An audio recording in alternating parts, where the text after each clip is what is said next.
What are you chucking out today, then? How do you make money for nothing? Don't throw them, don't throw them. The answer could be hiding in the 30 million tonnes of household waste we throw out every year. Thanks so much for letting me have that. I think that's absolutely made my day. I love it. That's why entrepreneur Sarah Moore wants to get her hands on things before they hit the skip. I'm a passionate buyer, maker and user of old stuff, and I turn that passion into a money-making business. I make new stuff out of old stuff and I sell it for a profit. And with some of the country's elite designers and makers, What do you reckon to that? It's quite smart, isn't it? Tell me you love it. I love it. she can transform her finds into desirable, Isn't it amazing? valuable It's quite a statement piece. and hopefully saleable items. I'll take you down to the till. That's fantastic. If Sarah is successful, then she can hand the profits back to the very people who had no idea there was cash to be made from their trash. Wow, that's amazing.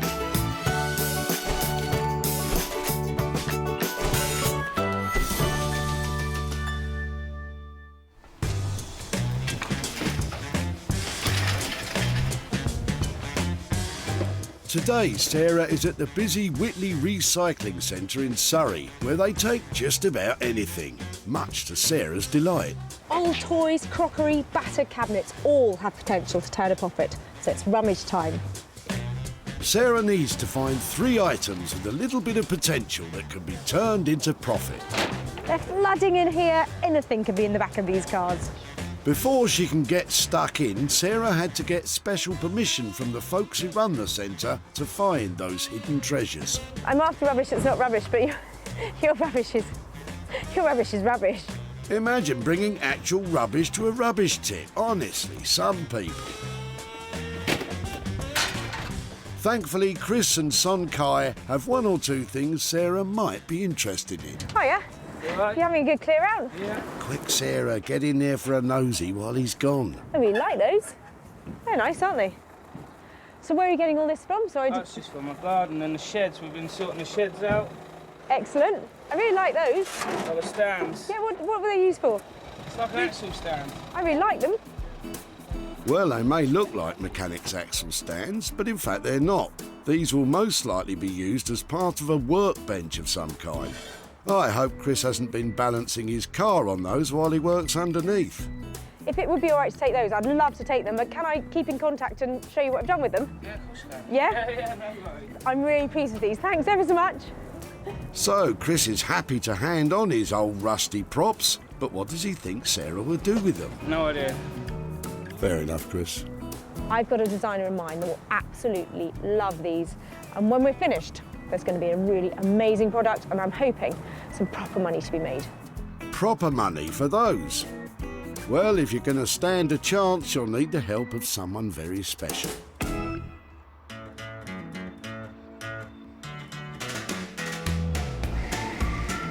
Daniel Heath has a passion for all things sustainable. An award-winning wallpaper and textile designer, Daniel loves adding an artistic flair to reclaimed materials to create made-to-order furniture and contemporary design pieces. When I was a kid, me and my brothers would go and get bikes out of skips and take them to pieces, fix them up, cobble them together, tinker around with them until we had bikes that we could ride around. And that was great to just find out how things work, how things can come to pieces and can be restored, and how things can still have a value even though they've been chucked in a skip. I just hope Daniel sees the value in these rusty old things.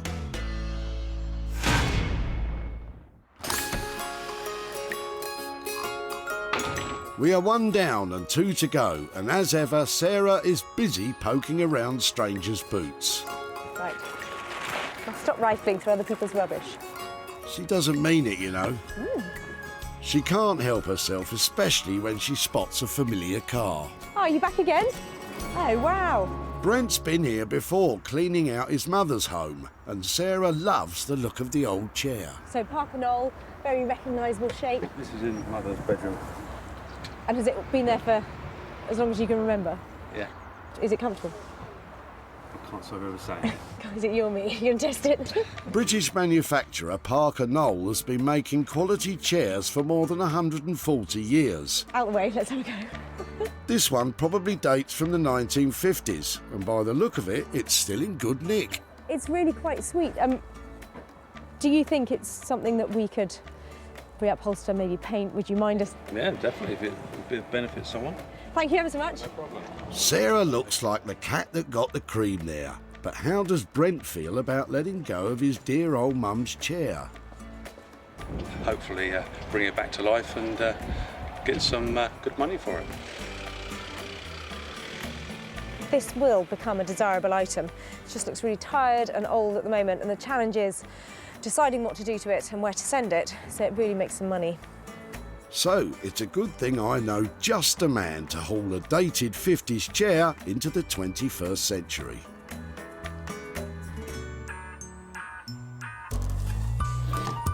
Introducing Anthony Devine. Anthony's unique and quirky upholstery has earned him the reputation as one of the most imaginative craftspeople around. Anthony shares his 20 years of knowledge with the younger generation at his School of Upholstery.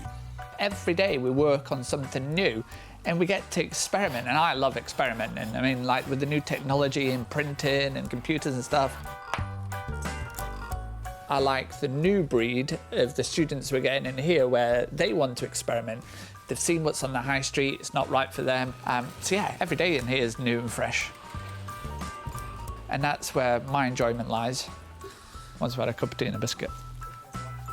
Well, you better get the kettle on, because this one might be a challenge.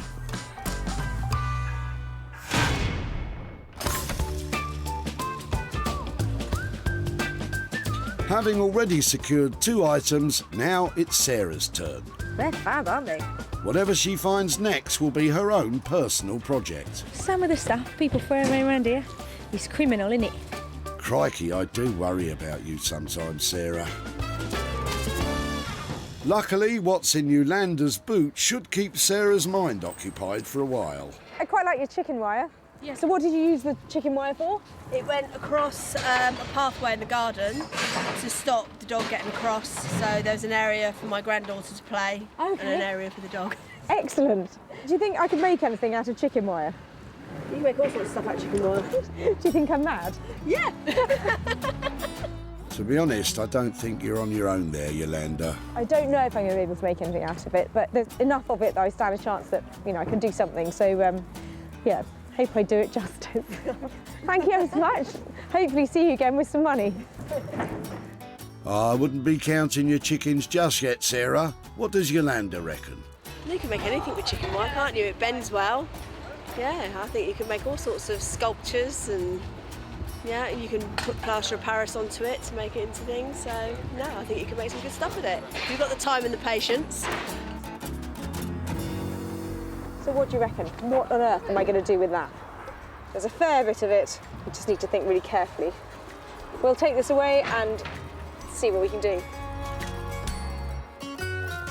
Sarah's now got her 3 items. Daniel will try to lift the props out of their stupor. Anthony will attempt to introduce Brent's chair to the 21st century. And Yolanda's chicken wire will form Sarah's poultry project. It has been a brilliant, bonkers day down here at the tip. Who would have thought so many different things would all end up in the same place? And now I've really got my work cut out, and I'm going to turn a profit on all of them.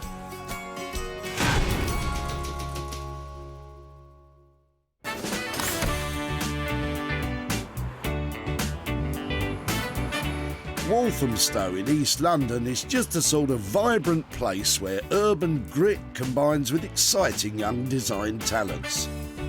So it's the perfect place for Sarah to unload those rusty metal props, and designer Daniel is standing by.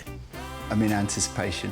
Hopefully, you know, it's something that we can do something really special with. Not too many wobbly legs, that sort of thing.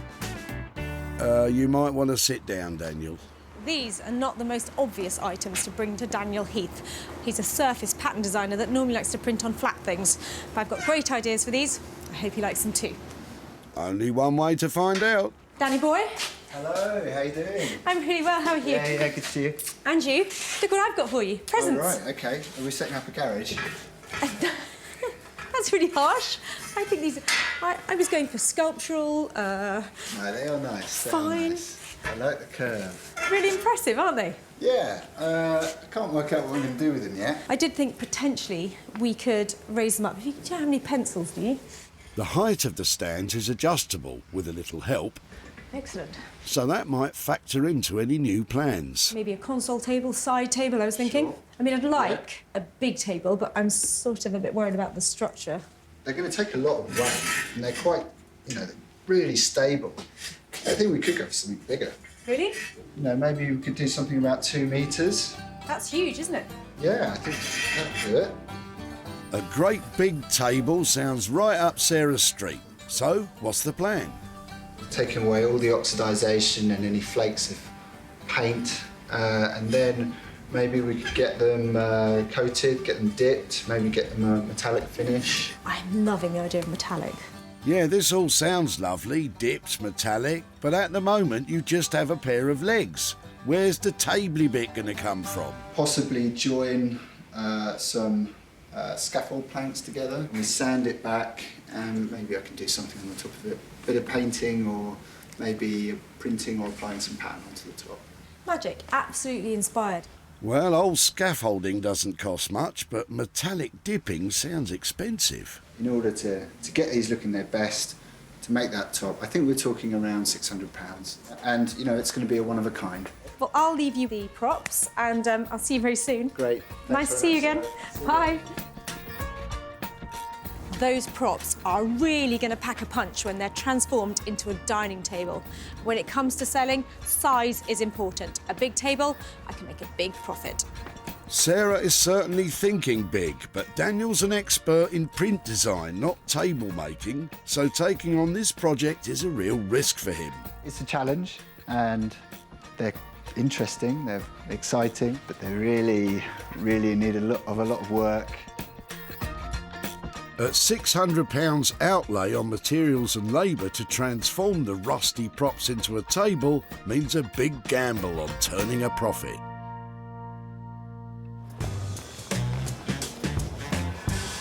So, from Walthamstow to Manchester. Once famous for its cotton mills and textile factories, now a whole new generation of fabric fanciers are bringing that tradition bang up to date. And not least among them, our kid Anthony the upholsterer. Sarah is about to drop off the Parker Knoll chair, but will it be love at first sight? When you see some chairs, you just know. You know that this is the one. And then it's a matter of teaming it up with the right fabric. And then from kind of ugly swans become beautiful things. Ugly swans? I don't think that's a saying. I slightly lack confidence in this chair. I want it to be amazing. But there's something about the legs and the styling of it that just worries me a little bit. I wouldn't write it off quite yet, Sarah. Let's see what the expert thinks. Do you like my chair? Oh, take it up there. Take it up there. Take it up there. Oh, maybe you were right. So what's the plan then to turn this round? We need to do something with the legs. The legs don't work. Burn them, maybe? Something? Make a chopping board out of them. So I did have some ideas about it because of this ugly juxtaposition of stuff going on here. My thoughts were, really like this bit actually, keep it nice and sleek, and then explode something on the seat. I was thinking powder puff, satin. Powder puff? Embrace it. Come with me on this journey. It's powder puff. You know when your granny had talc? Yes. And they had that kind of puffy thing that they were like puff, puff, puff. Right. That's what I mean, powder puff. Like a rabbit's tail on the seat. Right. Well, I'm glad we cleared that up. Would you embrace a kind of Mongolian sheepskin look on the seat? Would you go for something hairy or something like that? Yeah, I now understand powder puff. Hairy? Did you just say you wanted a hairy chair? Sounds itchy, but what do I know? How much is it going to cost to make your Mongolian hairy chair?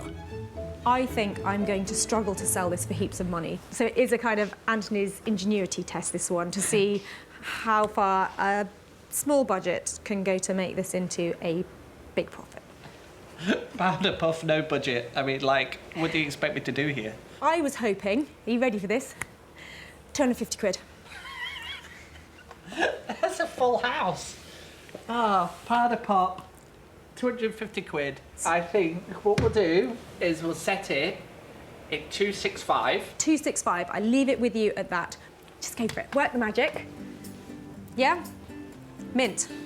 Fab. Don't you just love it when I come and visit you? Oh, yeah.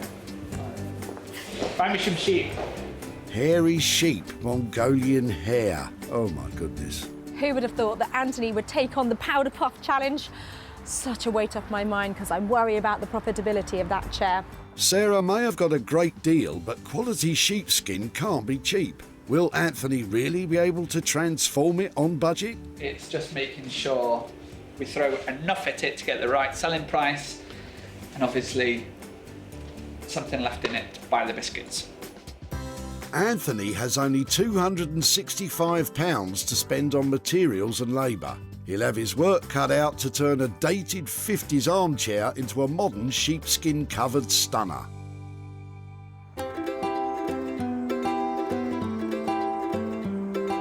And speaking of sheep, there's no shortage of them in the quiet Sussex countryside, where Sarah is back home at her farmhouse and about to start work on the tangled old chicken wire.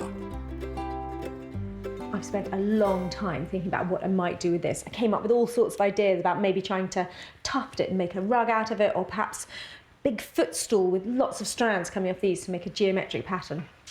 But for something that's really approachable and effective, I thought I might have a go at sculpture. Chicken wire sculpture, of course. Sarah doesn't have an awful lot of experience chicken wire sculpting, so I'm curious to see how this one turns out. I've seen it done before, and it can't be that difficult to make something beautiful out of this, can it? Famous last words. Large wire sculptures made by experienced artists can sell for several £1,000s, believe it or not. For Sarah, well, she'll start with the basics. I think I'm after a really strong shape, something that's recognisable just by its silhouette, so I'm wondering about birds or possibly animals. I've got an idea of what animal you can make from chicken wire, and Bramble looks to be thinking the same thing. I'm thinking maybe goose, or perhaps, if I can get the face right, some sort of fox, I reckon. That might work, with a lovely long tail. I think go fox. I was going to say chicken because, oh, never mind. Sarah dons hard-wearing protective gloves for this job. It's really tricky to work with. I don't think I could do it. Just try and make it into its tail. I think what I'll probably have to do is join some bits on, like the legs at the end. Chicken wire or poultry netting is commonly made from flexible galvanised steel wire and was traditionally used as fencing for poultry livestock to protect them from predators such as, well, foxes. I think the best thing about working with material like this to try and achieve something is just to pick it up and have a go. Another day I don't need to go to the gym. Ah, there you go. That's definitely looking a bit foxy. It looks just like a fox's tail, doesn't it? I think it's all right. I think the basic structure is getting there for the body. When it stands up, you can really see what it is. It's a bit like an anteater at the moment. I'm sure it'll be fine. Something's coming together, but the finished item really needs to be sale-worthy. Can Sarah really turn that anteater into a profit-winning fox? Sarah hasn't spent anything on the project yet, but she's still got a lot of work to do. Back in Walthamstow, Daniel is preparing to start work on the rusty props cum dining table. But after taking a closer look at the state of the metal, it might be a bigger job than he first thought. It needs a lot of work before we can do anything with them, so before we can coat them in anything, because it's really, really flaky. It's coming off on the gloves, you can see. So I've got this wire brush. I'm just going to strip it down with that first. The tough wire brush removes the outermost layer of rust, but it'll take something even tougher to strip the rest of the rusty surface from the metal stands. Got some rust eradicator that I'm going to just use, and hopefully it should take it back to steel. The chemical goo should dissolve the fine rust in a matter of hours. In the meantime, Daniel turns his attention to the tabletop, and there's been a change of plan. We thought about using scaffold board, but now we've got this beach sports hall flooring, which I think will make a really quirky and interesting top for the table. I think we want to keep the lines because that points to where it came from, and it's obviously salvaged, but it's quite quirky. Yeah, it's definitely quirky. A table made from an old gym hall. I hope you gave it a wipe. So the plan today will be to measure these out, see which ones look good together, and cut them to size. This is starting to sound less like a high-end interiors table and more, well, yeah, quirky. I can't wait to find out what Sarah thinks.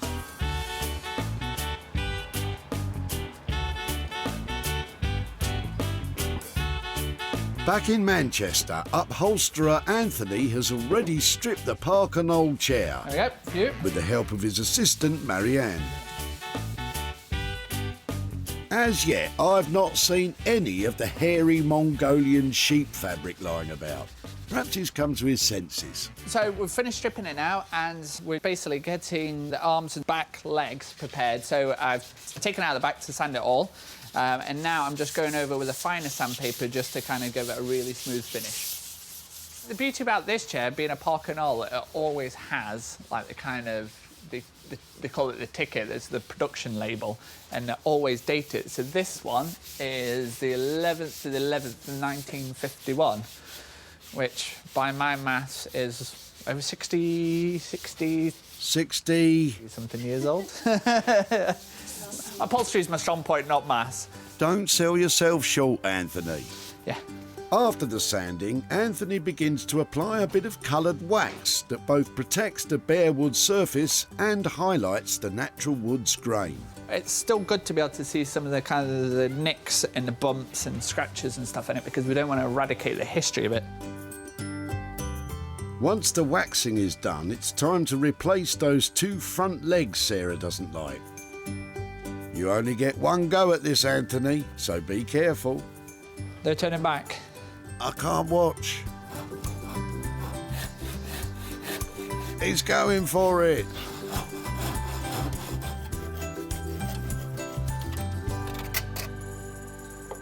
All right, stand it up. Ta-da! Done. Well, not quite. Anthony is adding new slimmer legs which complement... Oh, careful. I need a few screws. I think that'll be best. The new slim legs will give the chair a more elegant and hopefully saleable look. So what do you think, Anthony? It might be a bit wobbly. After the other leg is attached, Anthony turns his attention to the chair's new padding. He's using classic and modern techniques to re-stuff the chair. So this material is made up of all recycled bits and pieces, and we use it's called layered felt. And this here is to create a lumbar support, and then we'll build up a few more layers over the top.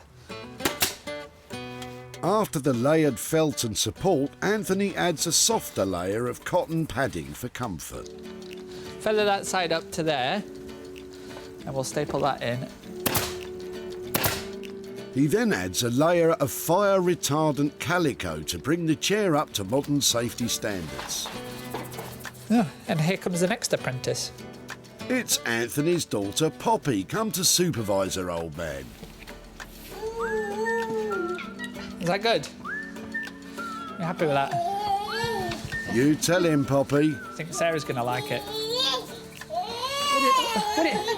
What did you say? Bang on trend? With Poppy's encouragement, they're making real progress. We're good? It's quite nice, isn't it? Yeah. It's looking better, but it doesn't much look like a sheep. He still needs to add the Mongolian sheepskin cover he promised Sarah, and it better be a stunning transformation, because Sarah really needs to buy us to flop to this one. Back in Walthamstow, Daniel has turned his attention to the tabletop. So this is some old sports hall flooring. What we'll do is we'll put glue down here to join the pieces together and mix and match the pattern so that it's fairly random. And then what we do is it slots together and we use a mallet and we give it a good whack and basically whack the pieces together so that they're tightly bonded.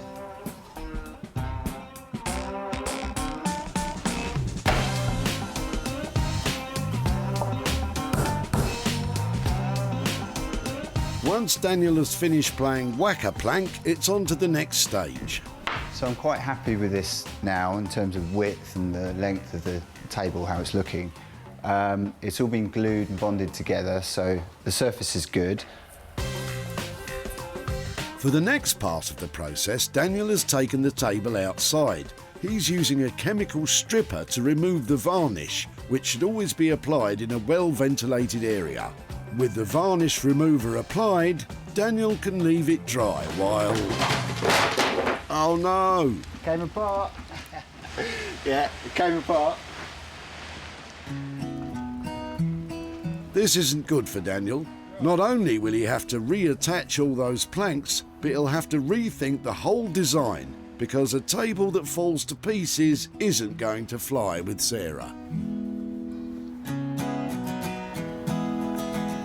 And talking of Sarah, she's finished her chicken wire fox sculpture and is now putting the finishing touches to a decorative base it'll be presented on.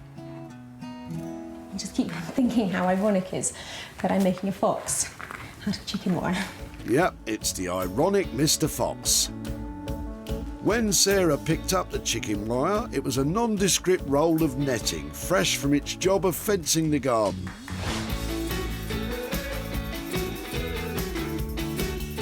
Crafty Sarah has now created a stunning sculptural fox, ready to lark through any darkened woodland. The table display incorporates copper piping and candelabras, which really sets off the handsome fella to best effect. Bravo! Well, he's all done and he really is a bit of fun made out of some chicken wire, but hopefully he's got the essence of foxiness needed to make him saleable. I mean, I quite like having a go with things like this because you just don't know what you're going to achieve. Once again, Sarah's proved she's a dab hand at anything she can put her mind to. But will anyone else think so? Let's try and get it sold. Before Foxy was Foxy, it was just Yolanda's old wire mesh. What did you use the chicken wire for? It went across a pathway in the garden. Sarah saw potential, but Yolanda wasn't as sure. Do you think I'm mad? Yeah. But she was happy to pass the netting on. Thank you so much. Hopefully see you again with some money. And you know, she just might. Sarah's found a buyer for the wire fox, and would you believe it, they're just down the road from home. Cosy Sussex pub, the Fox Goes Free, snapped up our Foxy. I can't imagine why.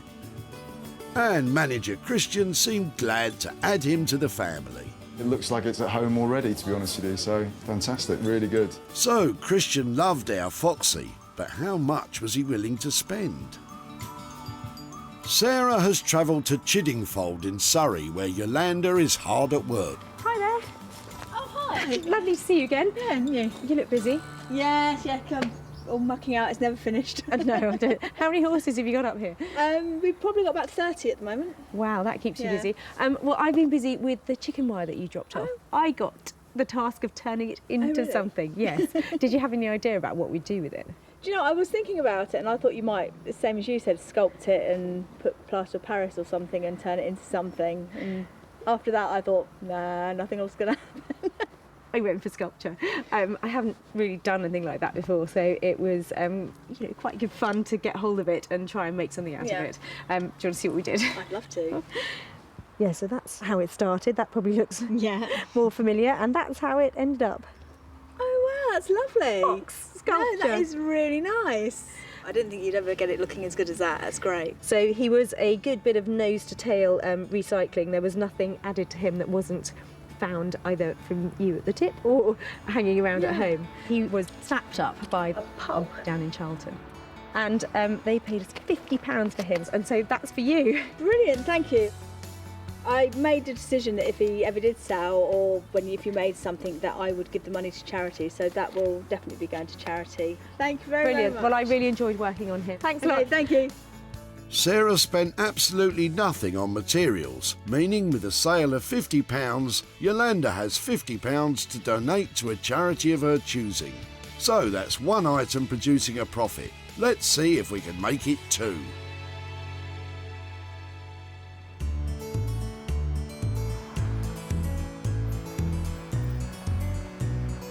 Back in Walthamstow, London, Daniel is putting finishing touches to the quirky table. When we left him, it was in pieces. So, has he managed to produce something stable and saleable? So Sarah's on the way. She's going to have a surprise, I think, with this table because it's quite different to things I've done before. Yeah, it's fairly anxious that she might not be expecting it, and I hope she likes it anyway. I hope she likes it.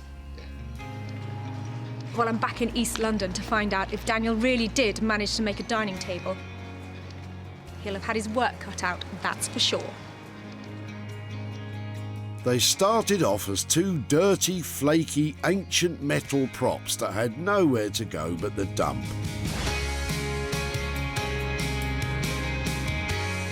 Now Daniel's transformed them into a quirky, stylish table, suitable to grace the very hippest of homes.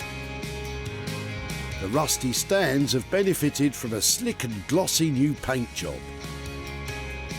The blue legs complement the shined-up gym flooring that Daniel has used to create a striking geometric tabletop. That certainly looks like it's not going to fall apart. Here we go. Brilliant. Oh, Daniel, that's great. It's Thank you. fresh. It's quite poppy. We've stabilised the legs and we've kind of made them, quite bright and fun. It's beautiful, and I love this reuse, this gym floor, was it? Yes, yeah. Fantastic. And the table is also highly adaptable. The height can be adjusted easily for use as a dining table or a workbench. I think that having it as the multi-height thing is really clever, because this is now accessible in every room, isn't it? Yeah, they can stash it to one side if they've got something happening in the room. After the tabletop fell to bits in his workshop, Daniel added steel bars to strengthen it, so it's hard-wearing as well as attractive. And saleable, don't you think? I think so, yeah. One of a kind. Yeah, that's what we like, isn't it? Yeah. Just like you, Danny boy, just like you. OK, well, I think that's looking like a profitable piece for me, and that's good news. I think you've created a truly special piece of furniture. Well done, thank you. Thank you very much. Cheers, Sarah. Well, I have just picked up the first ever Daniel Heath dining table. Turns out he's rather good at them.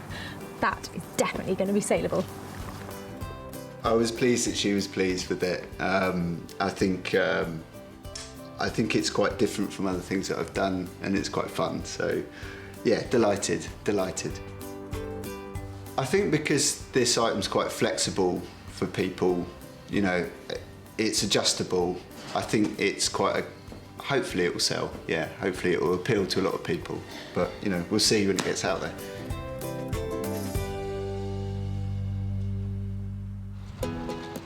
When Sarah met Chris and his son Kai at the tip, she had her eye on their unwanted junk. It's just for my garden and the sheds. We've been sorting the sheds out. Man of few words, Chris couldn't fathom what could be done. No idea. But he was happy for Sarah to spirit them away. Can I keep in contact and show you what I've done with them? Yeah, of course you can. Thanks to Daniel, the props are now transformed. And Sarah's meeting reclaimed and retro furniture dealer Nick Smith to see if he'd be interested in buying it. Fancy a game? Oh, hi Sarah. You How are you doing? Yeah. Right. What do you reckon? Yeah, this is really nice. I want it on my site, definitely. I'll shake on it now, I'll have it. Deal done. So the table's heading for his online shop Smithers of Stamford.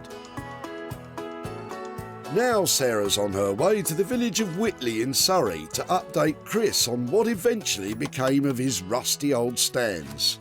Oh yeah. Oh, yeah. How are things? Good. So you were dropping off the props. I think you said they'd been hanging around for ages. Is that right? Was just clearing the garden out. So they'd obviously had a bit of wear to them, and they were a bit beaten up, weren't they? Rusty and that, yeah, definitely. Yeah. Well, they were very lucky props. They were taken to Walthamstow, where there is a fantastic designer called Daniel Heath. Yeah. And I took them to him because I knew he'd be inspired to you know, like, do something fabulous with them. Yeah. And so he did. Do you want to see what we did with them? Yeah, definitely. OK, so here they are, repurposed as awesome. a dining table. Yeah. Oh, wicked. That's awesome. Do you think? Yeah, definitely. It wasn't difficult to sell what he made. Yeah, definitely. I did manage to make a little bit of profit for you on them. I've got £400 worth of profit here. Really? Yeah.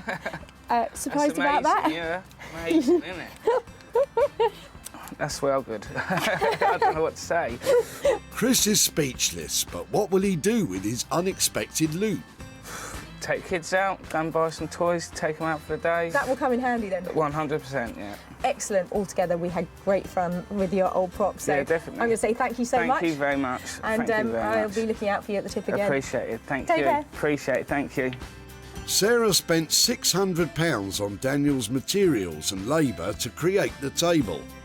In the end, she sold it for a thumping £1,000, which left her with a profit of £400 to hand over to Chris for his day out with the kids. Marvellous. That's now 2 items producing profits. So it's over to Manchester to see how Anthony got on with the Parker Knoll Oh, is that the Mongolian sheepskin? He really wasn't lying about the hairiness. I've never done anything like this before. I mean, if you look in my toolbox, there's one thing I've never carried in there before, and that's my clippers.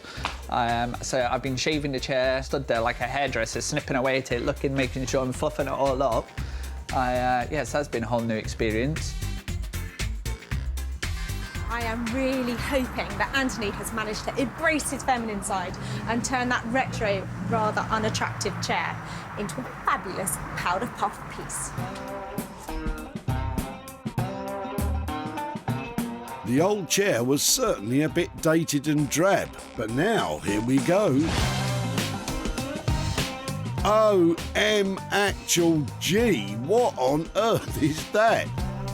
Well, Sarah wanted a hairy chair, and that is the hairiest chair I've ever seen.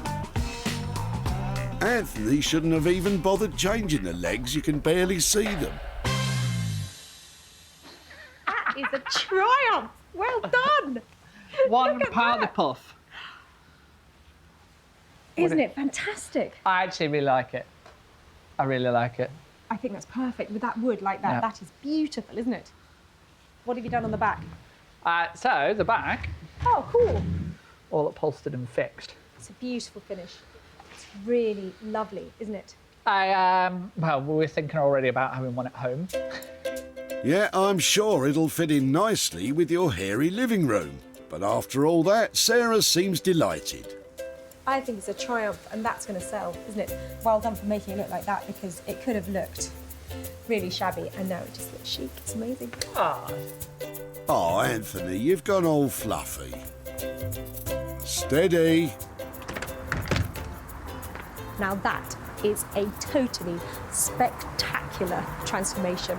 It's gone from tired and old to luxury, fluffy and fantastic. And it's really commercial. I had absolutely no doubt that Sarah would like this one. I mean, you've just got to look at it. It's Sarah safe. There's nothing too crazy about it. I knew she was going to like it. Lots of people are going to like it, so I reckon it's going to be an easy sell. Well, Anthony, I hope you're right. Sarah first met Brent at the tip as he was busy clearing out some of his mum's things. Parker Knoll, it's written on, even I can tell that.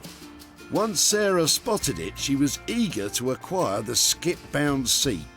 Would you mind us getting stuck into it? Is it sentimental value or...? No, you carry on. Really? Yeah, Well, I suppose it's come to the tip. Anything from here is on the way up, isn't it? Yeah, definitely. If it benefits someone. Brent was happy to see the chair move on and Sarah was sitting pretty. And the challenge is deciding what to do to it and where to send it, so it really makes some money. The challenge was met and exceeded, with the chair finding a new lease of life. And what's more, Nick also snapped this item up. But I think his wife Kim liked it more. The Yeti, they call it, apparently. Yeti. The Yeti chair. Wild mane. Steady on, Kim. Sarah's travelled to Whitley in Surrey to show Brent the Yeti and hand over some cash. Hello there. Hi. Hi, how are you doing? Good. Good. I have been waiting to catch up with you about your Parker Knoll chair that you left at the tip. Yep. Now, it came out of your parents' house, is that right? It did. So, your chair went to Manchester to a fantastic upholsterer called Anthony Devine. All right. And he had one look at it, and I'm going to brace yourself, okay? Because Okay. I'd like to show you how it ended up. Are you ready for this? Go. Here is your chair. Oh my God. Is that approval or shock? Well, yeah, I was never expected to see it like that.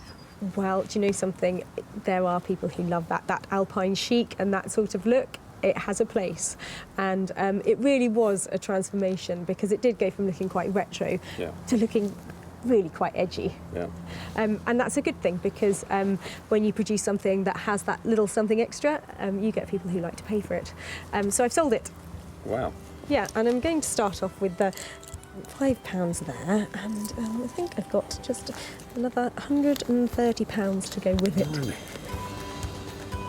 And that's after it's all been done. That is, Anthony was paid for all of his work, and that has been sold to a vintage and retro shop who absolutely loved it. Crikey. Bit of a surprise there. Yeah, definitely. Anything that springs to mind that you might do with that money?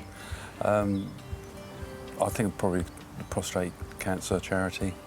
Okay. Father died of that last year, so Oh dear, I'm so sorry to hear that. yeah, put it towards that. Okay, well that's a lovely thing to do, and I hope you don't mind what we did to your chair. Not at all. That's definitely interesting. Thank you, that's a really nice way of putting it. Thank you so much for your chair. No problem. Thank you. Bye-bye. Bye. Anthony's labour and materials to transform the armchair totaled £265. Sarah managed to sell the new woolly wonder for a fabulous £400, meaning she could pass £135 back to Brent to give to a charity in memory of his dad. Sarah salvaged 3 unwanted items from the Whitley Recycling Centre. Chris's rusty props were turned into funky furniture. Brent's Parker Knoll chair was transformed into a sheepskin masterpiece. And Yolanda's chicken wire was reimagined into a fantastic Mr. Fox. Well, there were moments when I thought I'd gone a bit too far with my tip choices, but the artisans really pulled it out of the bag. I just hope all the new owners love their pieces as much as we love saving them.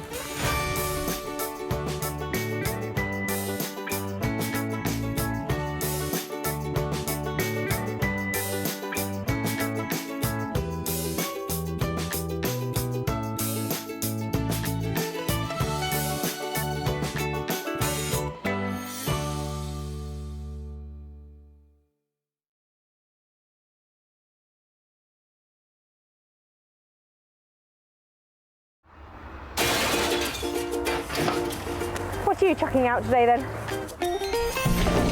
How do you make money for nothing? Don't throw them, don't throw them.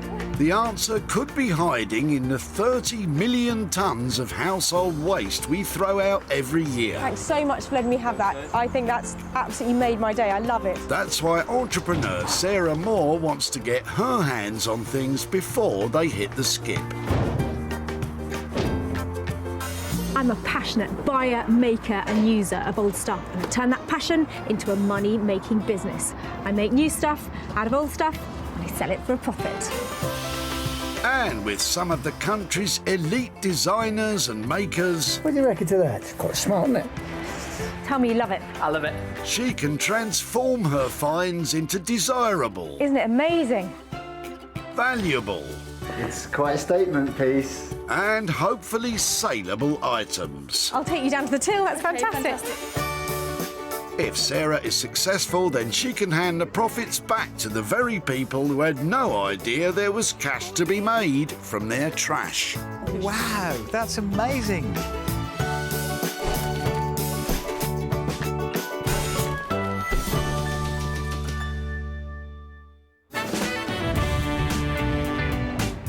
Welcome to the Merchants Way Recycling Centre in Walsall, where, as ever, the cars keep on coming. The trash is being tossed. Excuse me? And Sarah, she's on the prowl. Today, I'm looking for those items destined for the tip with that transformative potential that I can turn into profit.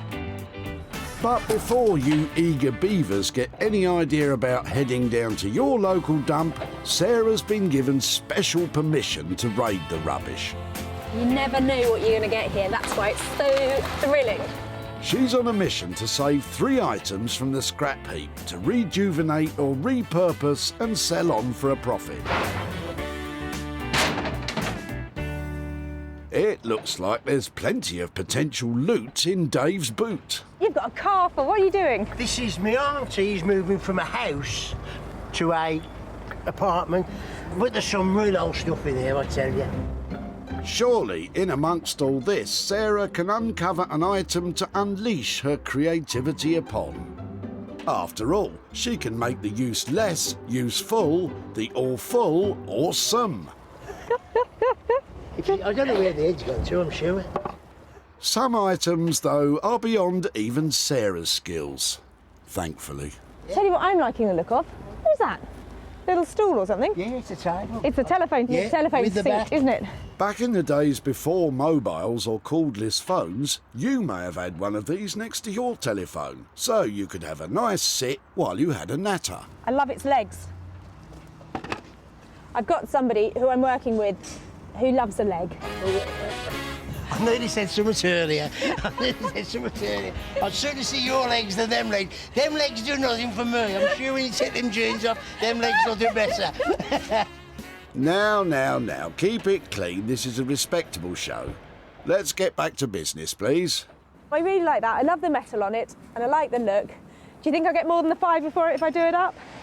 You've saved it, that's the most important thing. I'll see what I can do with this little gem. Smash it. Lovely. Keep up the good work. So what would Dave's auntie make of all this? She'd be chuffed, absolutely chuffed. It's been part of her life for a long, long time. So if you end up recycling that, and that will be great. I know it's only small, but I think this is absolutely beautiful. These lines are classic, you know, they've got this 50s atomic look to it, and I think this will turn out to be a really pretty piece, and I know just who to take it to. Let's meet the man who'll be ringing the changes on this telephone seat.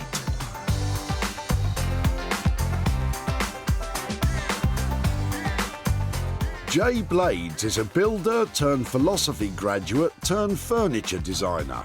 What I love about furniture is the playfulness. It reminds me of my childhood where I used to make Meccano sets and just making stuff. Now with furniture, I'm allowed to take things apart, add some paint, add some fabric, and just basically add a bit of me. Jay has his finger on the pulse of contemporary interior design, reworking the very best of British craftsmanship and bringing it bang up to date. Personally speaking, I think adding colour is very important. Give me the most ridiculous piece of furniture and I will turn it to something beautiful.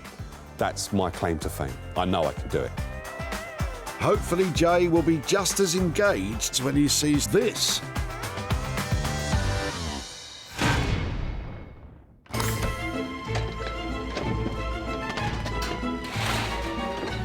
One item found, 2 to go. At the dump, there's a place for everything, and everything must go in its place. We go in metal, yeah. I'm now a recycling expert. Expert, you don't say. Well, let's put that to the test with a quick quiz. Plasterboard and rubble's down there. Ceramics and tiles up at the end, please. Yeah. Anything like a sofa bed, you can either put in large bulky items, or if it's a recliner chair, I put it in metal. Red cooking oil. Cooking oil, there's a recycling container over there, cooking oil. Correct, yeah. Impressive. Most impressive. Is there a once prized possession waiting to be cherished again in Richard's van? You got that well stacked up in there then? Yeah. Wow. Oh my word. What have you been breaking up? Where? It's my nan's passed away. Oh no, I'm so sorry. Ago, but yeah, so it's just a couple of the things out the bedroom really, just to get rid before we try and sell it. Okay, would you mind if I look when you're taking stuff out? Richard is happy for Sarah to have a look in his van, and perhaps rejuvenating an item belonging to his nan could, in a small way, be a tribute to her. You bad boy, look at that. It was typical nan and granddad's house, lots of sideboards, lots of... You're breaking my heart, do you know that? tables. I'd have loved that, I know I would. Beautiful and useful, you can't beat it. Now I like the look of that. That's lovely.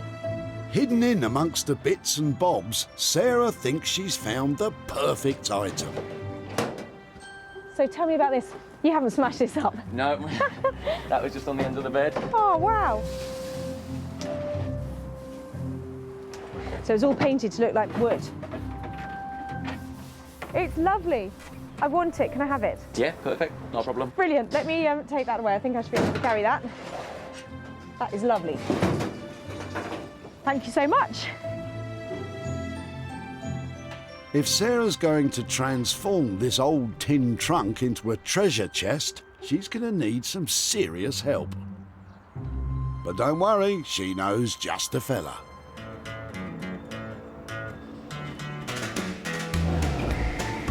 Daniel Heath has a passion for all things sustainable. An award-winning wallpaper and textile designer, Daniel loves adding an artistic flair to reclaimed materials to create made-to-order furniture and contemporary design pieces. When I was a kid, me and my brothers would go and get bikes out of skips and take them to pieces, fix them up, cobble them together, tinker around with them until we had bikes that we could ride around. And that was great to just find out how things work, how things can come to pieces and can be restored, and how things can still have a value even though they've been chucked in a skip. Let's hope Daniel can see the value in the old tin trunk.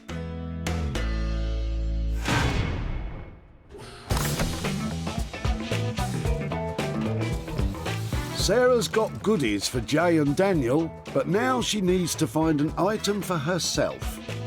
The day is almost done. She better get cracking. We're having a smashing time at the dump.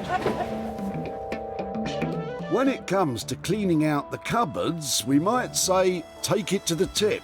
But Sarah, she's got a tip or two on how to make recycling that rubbish pay off. So slow down there, Nadeem. Oh, just before you throw those away, what were these for?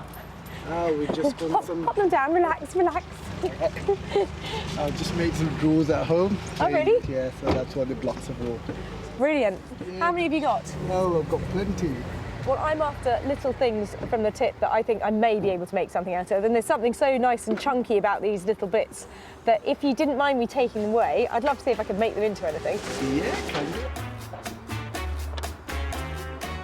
Any ideas what I might make out of some wood blocks? Probably, I think you can make some kind of box or something, or maybe a pet home or something, you know? Probably, yeah. Excellent. I've got my work cut out there then.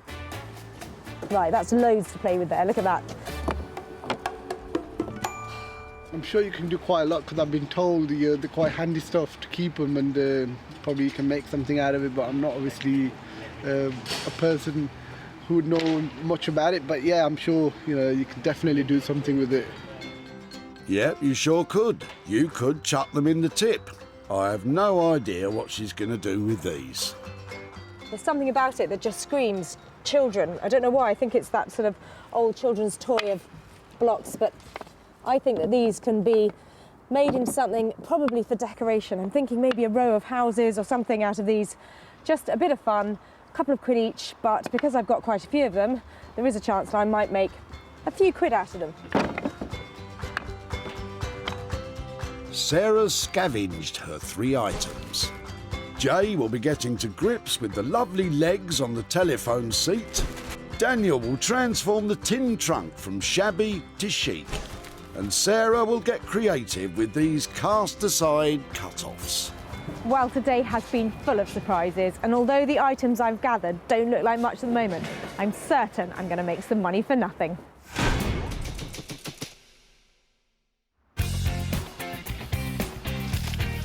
This is Wolverhampton. Its motto is "Out of darkness cometh light," which appealed to philosophy graduate turned upcycling expert Jay Blades when he was looking for a city to set up his workshop. His furniture designs are as bright and bold as the shoes on his feet. Most people throw away furniture which is perfectly useful and able to last another 50, 100 years. As long as you're able to do something to that piece of furniture, it would look completely different and it will still be able to last in your house. Will Jay be able to transform this item from chucked to cherished? That looks nice. It's a gem. Is it leather? No, so it looked like it was leather. No, it's not. It's a telephone chair, hall chair kind of thing. What do you reckon? It looks really, really cool. I love the legs. I saw the legs and I thought of you. Yeah, most definitely. This is me all over. I think the fabric is the thing that's going to make this shine. Is it leather? Is it velvet? I love working with leather or velvet, and I think they ooze luxury. So if we want to sell this for quite a bit of money because of the style it is, it should be quite a bit. And this is quite unique. I've never seen anything like this before, so we're going to make this one of those kind of like spectacular pieces. That sounds fantastic. Yeah. But what are we thinking about in terms of budget for it? If you're working with something like leather pushes it up a bit because you have to buy a whole hide. They don't sell them in halves that I know of anyway. And I would love to work in a leather. So the leather alone, we could be looking at least 60, I'd say £60 to cover that. I'm probably looking at 150 quid maximum on it. So I think that might define what you get to put on a seat. Sounds like Jay's big plans to blow the cobwebs away come with a big price tag. His leather dream is being crushed by Sarah's bottom line. I leave you with 60 quid. If you struggle on the fabric, then maybe I've got another £5 or another tenner to spend. But OK. 60 to 70, no more than 70. Don't spend more than 70. No more. OK, that's a deal. You take care, yeah? Bye. OK. There's something really special about that telephone chair, and Jay picks up on that. He's so good to work with because he knows about leaving a little bit of margin in it for everybody. I think he's going to create something really special. The fabric is going to be the wow factor, and also with the fabric being the wow factor, the legs, the sides have to complement it as well. So this one's going to be quite interesting. Sarah and Jay agree this chair needs a modern makeover, but can Jay do it within his 60 to 70 quid budget?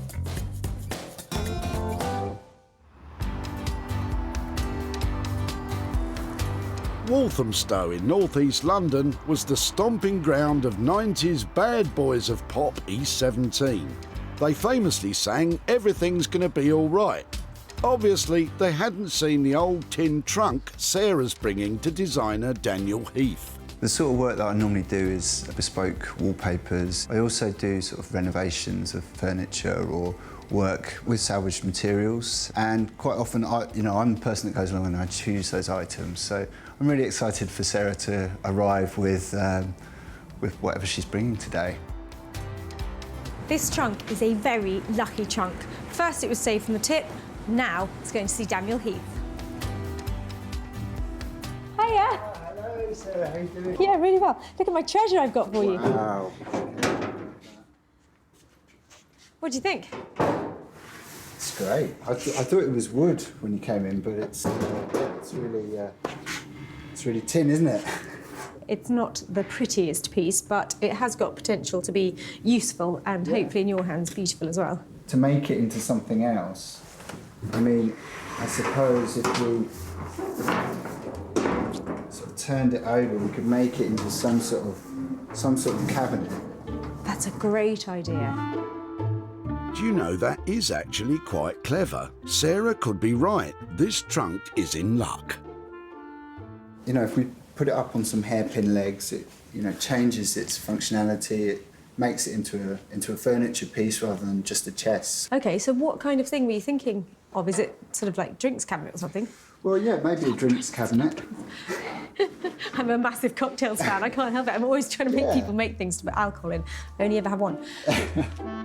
Excluding the contents, how much will this cocktail cabinet cost? With all the materials, how much do you think it's going to be to transform it like that?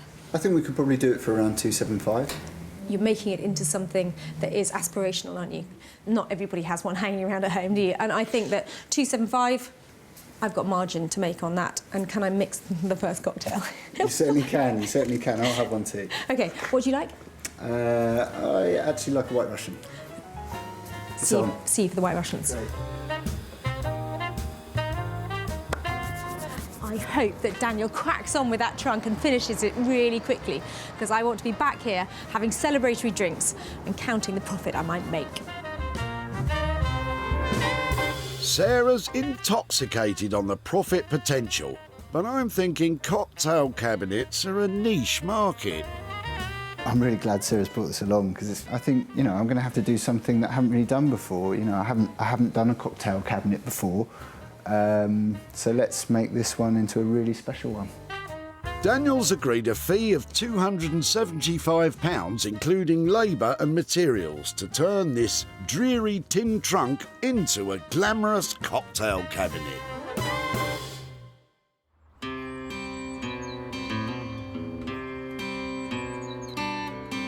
Sarah's dropped off the telephone chair and the metal chest.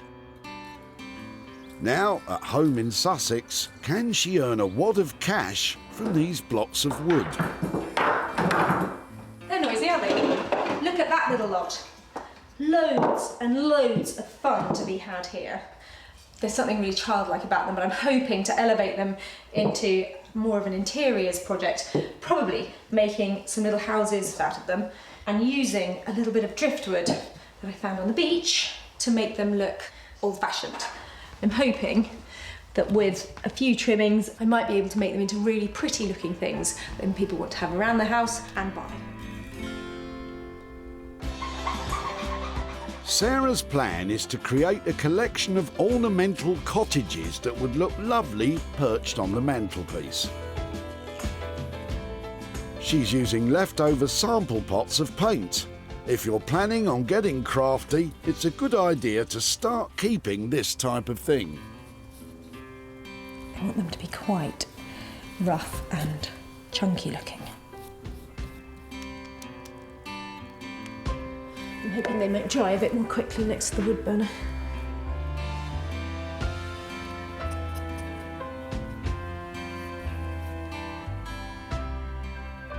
What I want to do is knock the edges off this a bit, rough it up, and then I'm going to put a door on it, paint some windows and stick the roof on.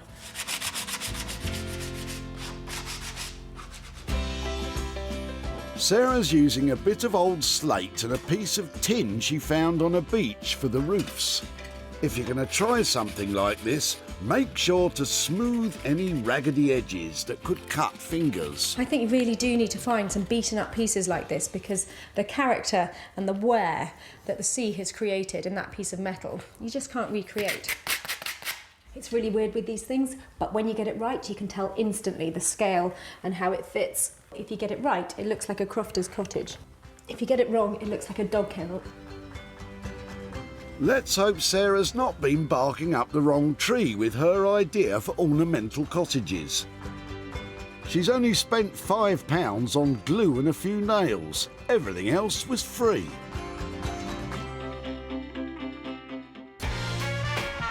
Let's make our way back to Wolverhampton, where Jay's modern makeover of the telephone chair is well underway. And what is this I spy? The luxurious leather that was ruled out as being too expensive.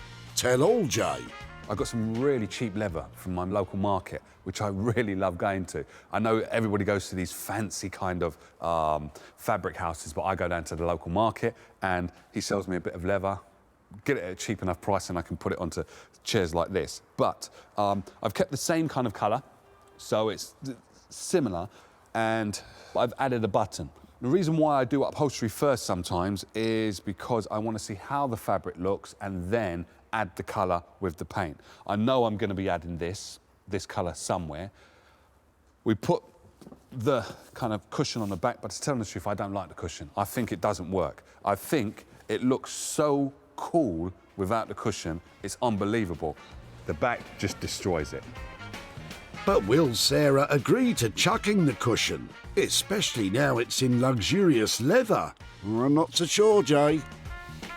All I've got to do now is just complement it with some paint, and that's just going to look zing. It's going to be like that. Whoosh. Zing! Well, I've no idea what it is, but I like the sound of it.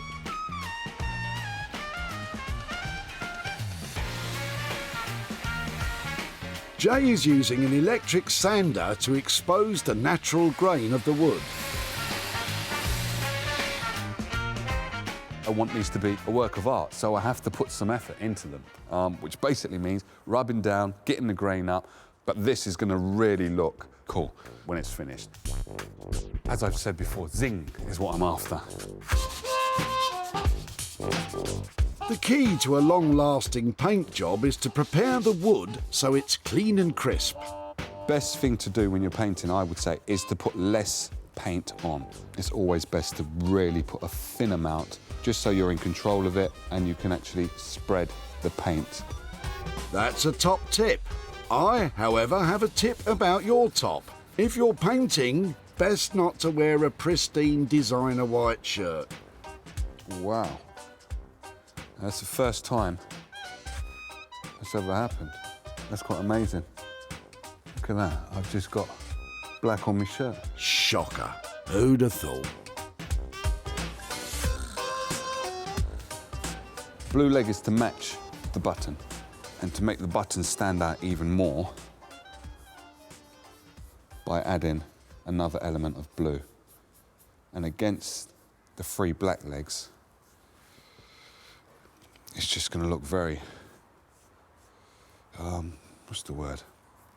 I'll give you a clue. Begins with a Z. Oh, blimey. I don't even know what the word is. Oh, Jay, come on now. I think we all know.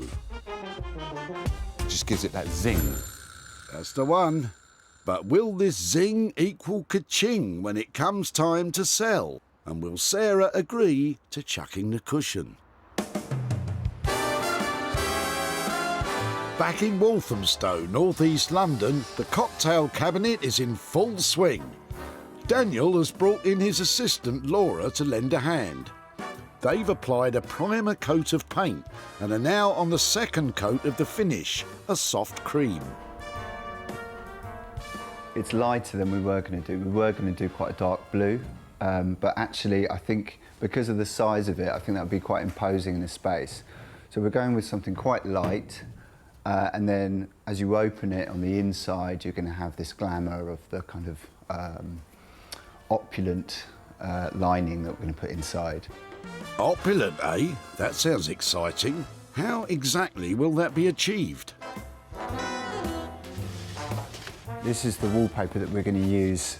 This is our hand screen printed onyx skyline design in gold and black. I think it's going to be quite nice. How's it going? Yeah, it's good. I'm just thinking in terms of the hinges, how you want the wallpaper to sit inside. Oh yeah, I see what you mean. Actually, we probably don't need them, do we? Because the hinges are there to kind of keep the lid open when it's the trunk is the sort of normal way up.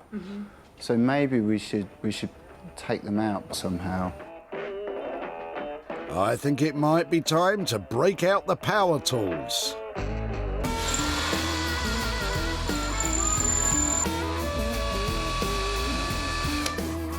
How's it going? Not particularly well. How come? Doesn't seem to be going through enough on this side, but I think just a bit of perseverance and should get it off. Perseverance and a crowbar. When the drill won't do the job and the crowbar just won't cut it, what you gonna do? Look at those sparks fly.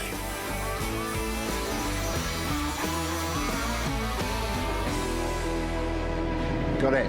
Pretty tough to grind through, that's probably why it's lasted so long. I'm not sure how much longer it'll last now it's in your hands, Daniel. Whoops-a-daisy. It went. One problem solved, but another presents itself. The paint is chipping. Daniel's been using a paint designed for interior metals such as radiators, but it might not be up to the task in hand. I just don't know whether it's strong enough. Do you know what I mean? It's back to the drawing board for Daniel.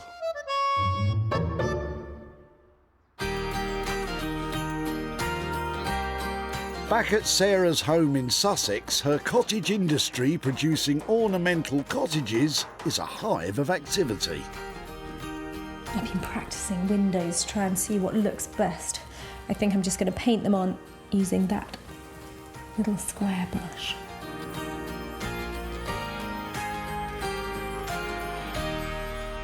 I think that's nearly enough detail. There, we're definitely getting there, there. These odds and ends were saved from the skip before Sarah set to work transforming them.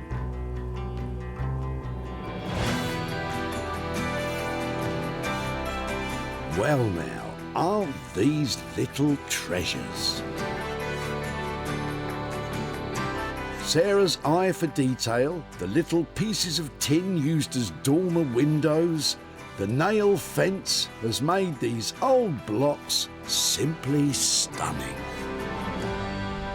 I am delighted that I found these little blocks of wood because I would never have dreamt up these houses if I hadn't been inspired by that find.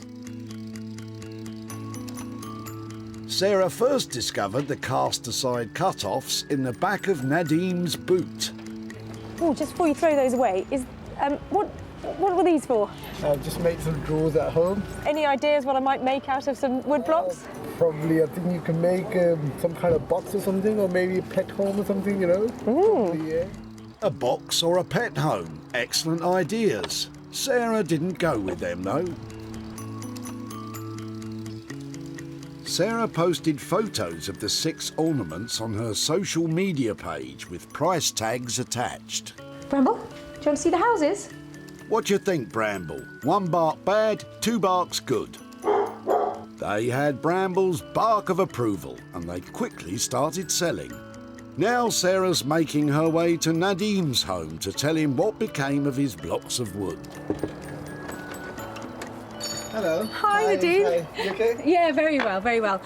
I said at the tip when you dropped off your wood blocks that I'd come back and catch up with you, and I've got some pictures to show you how it ended up.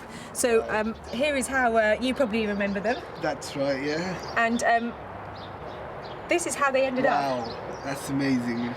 Is that the same wood, is it? It is the same wood. Wow. So there's a few more pictures to show you. I mean, that looked like a great artwork. I'm really impressed. That's amazing. That looked really good.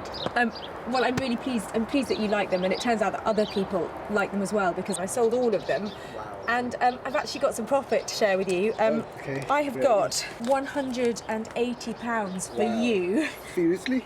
Yeah. Do you have an idea about what you might spend it on? I don't know. I'll probably just take my mum out for dinner or something. So yeah, it's amazing. It's great. Oh, lovely. Yeah. Yeah. Well, I really enjoyed working on them. I'm glad I was there when you dropped them off, and thank you so much, and for your time today as well. It's a pleasure meeting as well, and thank you very much for that as well. Absolute pleasure. Take care. Bye bye. Thank you. Bye-bye. Well, that was a really lovely ending to the story of those blocks of wood because I enjoyed working on them. I think Nadim was quite surprised with what we did with them, and he gets to take his mum out for dinner with the money. Sarah spent £5 on a few fixings. The cottages sold for a total of 185 quid, That leaves £180 for Nadeem and his mum. The blocks of wood were a big success for Sarah. In Wolverhampton, Jay's putting the finishing touches to the telephone chair. Will Sarah give the thumbs up or down to Jay's handiwork? I can't wait to see what Jay has done with that poor little redundant telephone chair. I'm hoping he's given it a new lease of life and a purpose again. Sarah and Jay were both hung up on the smooth curves and slender legs of this item, but it didn't mean a thing because it didn't have that zing.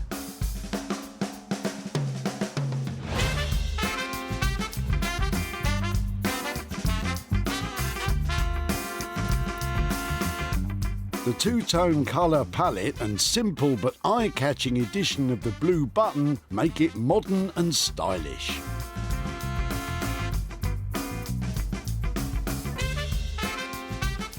Jay's left the back bar untouched. It's chipped and cracked, but contrasts nicely with the sleek finish of the paintwork.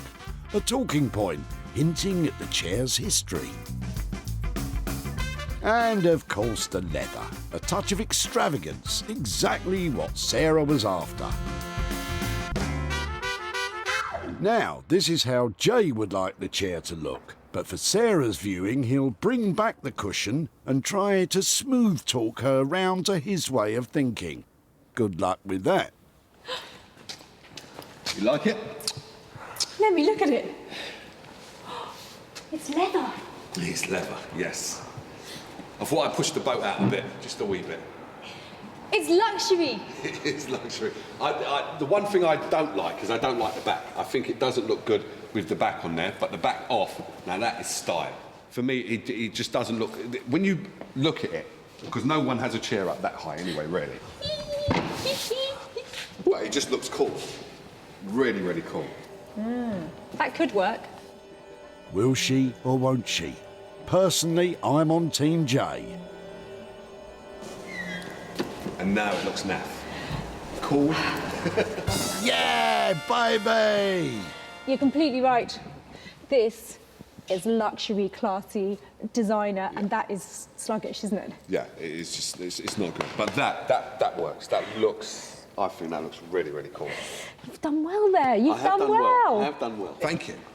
Let's put it back on its pedestal so I can have a proper look, because that, the legs, you've got such a great eye. It's beautiful, I think. It just oozes style, sex appeal. It's one of the most stylish things I've ever produced.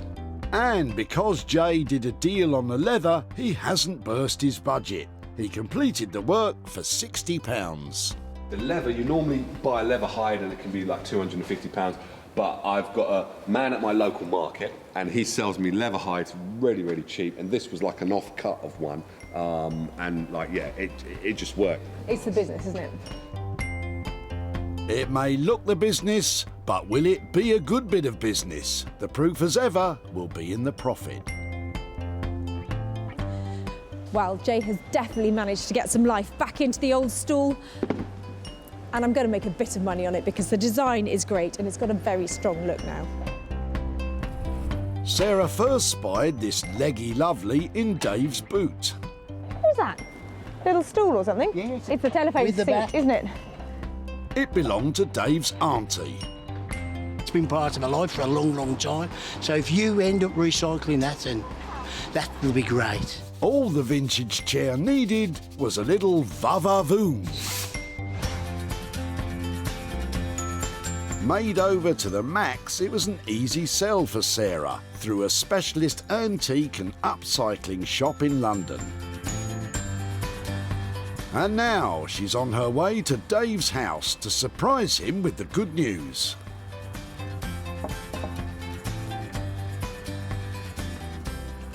Hello, Sarah. Nice to meet you again.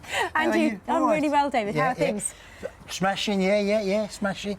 Lovely. Well, I said after our brief encounter at the tip that I'd be back in touch about your chair. It belonged to your aunt, didn't it? That's right, she was downsizing, yeah. I work with a guy called Jay Blades who takes a lot of mid-century furniture like yours and really makes it look amazing. So, do you want to see what he did with it? Yeah, I'd love to. I think you probably remember it looking... Yes. Looking like that. Yeah. After he finished with it, it looked like that. Excellent, yeah. Absolutely unrecognisable, really, yeah. What do you think your auntie would think about that? She'd be amazed, really, and just pleased that, you know, I think that generation don't throw things away, do they? You know what I mean? But, yeah, she'd be chuffed. I took it to a shop in London. It did sell, and I'm really pleased to say it sold at a profit as well. Oh, so really? I've got £60 here to give to you. For me? For you, for your old chair. I think it's a good to my auntie, actually. I think I've sorted me out. I think she'll have that. But yeah. Excellent. And any idea what does she like? What kind of interests does she have? She likes theatre and, you know, arty things like that. Now she's a pensioner. I'll say just treat yourself to whatever you want to do. Seems a good idea, doesn't it? Yeah. It was my auntie's at the end of the day. I was just... The messenger? The messenger, yeah. Oh, well, that's lovely. Well, That's say fabulous. thank That's you very great. much to her, and I thank will you for your time and for letting us, you know, take it away and do something with it. It's going to make a lot of people very happy now. Well, so it's been me happy and you happy. There's no losers. No losers. No losers, yeah. Exactly. Smash it. Take care. Thanks ever so much. Thank okay, you. Bye-bye. Bye.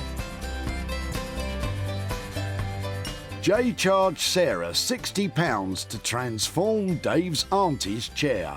Sarah sold it for £120, turning a profit of £60.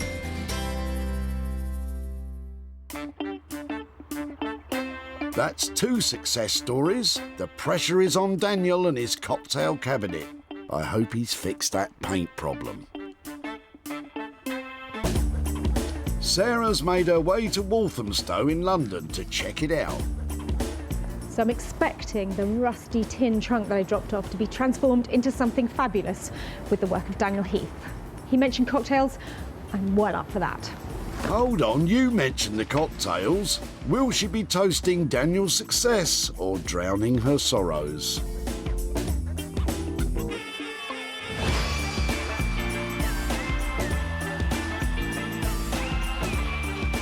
The bold blue gloss paint was a brave choice. It immediately attracts the eye and makes this item a focal point in any room, just as a cocktail cabinet should.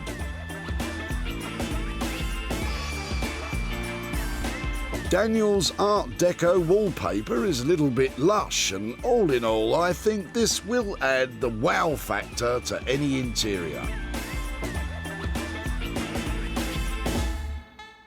I'm impressed, but what about the boss? So you pleased with how it's gone? Yeah, brace yourself, Okay, here we go.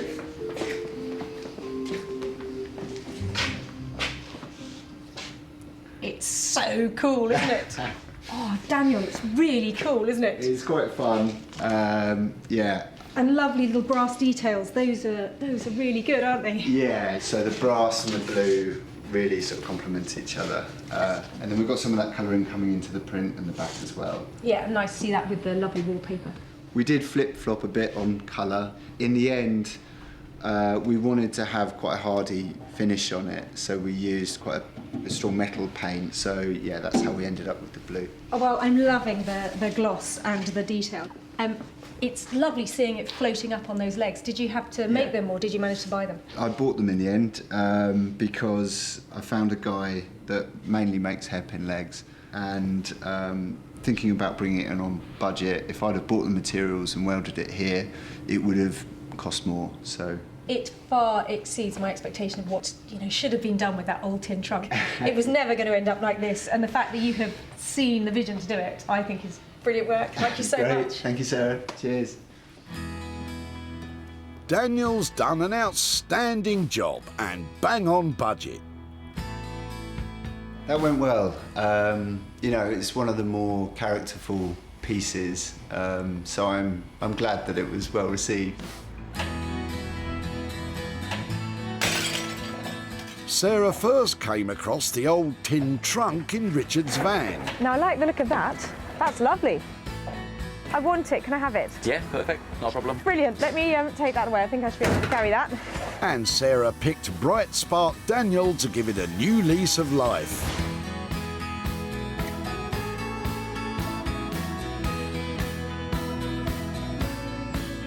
The cocktail cabinet was snapped up by Nick Smith, who sells to clients all over the world from his online vintage and retro shop. Now she's visiting Richard to show him how she transformed that old tin trunk. Hi, Richard. Hi, Sarah. How are you doing? Very good, thank you. I said when we met at the tip that I'd like to come and catch up with you about your old trunk, Yeah. so I'm here. Have you thought about what we might have done with it? Not a clue. I mean, there's some paint marks on it that probably need cleaning off, but not a clue what they would have done with it, to be honest. We were just looking to get rid of it. We thought it was an old trunk and no one would want it. It turns out your trunk was a very lucky trunk because I work with a designer called Daniel Heath, who is the most amazing surface pattern designer. Do you want to see what he did? I'd love to, yes. OK, so I think you probably remember it looking more like this. Yeah. And this is Daniel with his finished piece. What do you reckon? Brilliant. Wow. Can you imagine that your trunk would ever have ended up looking like that? I would never thought it would look like that. I mean, he's done a brilliant job on it. So I showed it to a dealer that I work with, and he came along and snapped it up. It's a great thing, and actually managed to make some profit for you. Oh, brilliant. So I have got £125 here for you. Wow, that's great. For your old trunk. Never expected to get any money for it. £125 profit. What would you do with that? Excellent. We were going away in the summer, so we'll probably put it towards that to have a nice time with the children. Oh, well, I think that's a great thing to do with it, and thank you so much for taking the time at the tip and today No problem at all. let me catch up with you. That's Take brilliant. care. Thank you ever so much. Thank you. Okay, bye-bye. Bye now. I think both Richard and I were surprised with how much Daniel managed to achieve with that old trunk, and it sounds like the family are going to have a few special treats on holiday now. So Daniel charged Sarah £275 for the makeover. Sarah sold it to Nick for £400. And Richard gets to put £125 into the holiday kitty.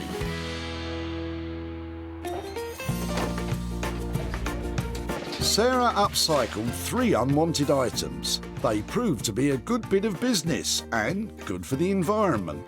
Rather than being chucked in the landfill, they're being cherished in a home. Well, they were 3 brilliant transformations from tip bound to top end, with money for nothing made along the way.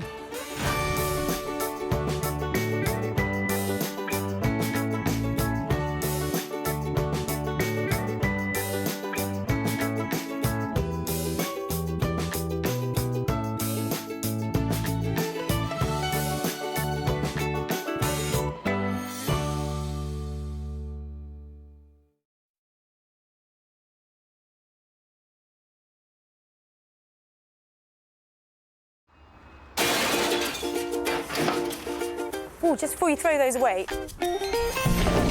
How do you make money for nothing? Can I have it? You can have it, yeah. The answer could be hiding in the 30 million tonnes of household waste we throw out every year. Now this is one seriously unusual tip find. That's why entrepreneur Sarah Moore wants to get her hands on things before they hit the skip. I'm a passionate user, maker and buyer of old stuff, and I've turned my passion into a money-making business. I make new stuff out of old stuff, and I sell it for profit. And with some of the country's elite designers and makers... These were going to be thrown away? Seriously? I love it, love it, love it. She can transform her finds into desirable, It looks brand new. valuable, You are joking. and hopefully saleable items. That is a triumph! If Sarah is successful, then she can hand the profits back to the very people who had no idea there was cash to be made from their trash. That is amazing.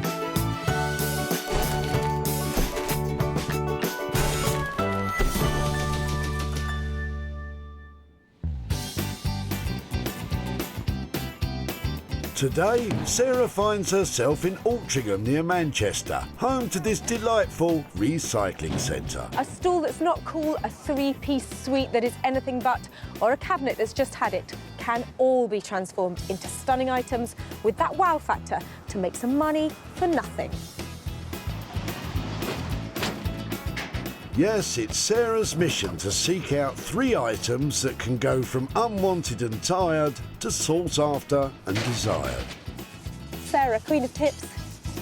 Her Majesty has special permission to rummage here, and it's not long before she's sniffed out her first curio in Luther's boot.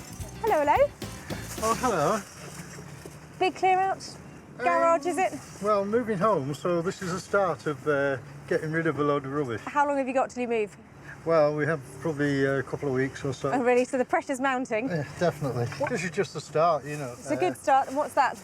Well, it used to be the father-in-law's. He's died recently. And What is it? Well, it's just an old Ammeter type thing. He used to work for Shell. Oh, really? In the electrical department. He was 97 years of age, so he could be quite old. You don't see stuff like that anymore. An ammeter is used for measuring the strength of an electrical current. Nowadays it fits in the palm of your hand, but this one has its own carry case. No, it was destined for the tip, but you know, if you can make use of it, make use of it. Oh, do you know something? I would love to have that. Okay. Brilliant. Thank you so much. Okay. It's like a handbag, look. Oh, that is a shocking idea. Get it? Vaulted? Shocking? All right, I'll give up.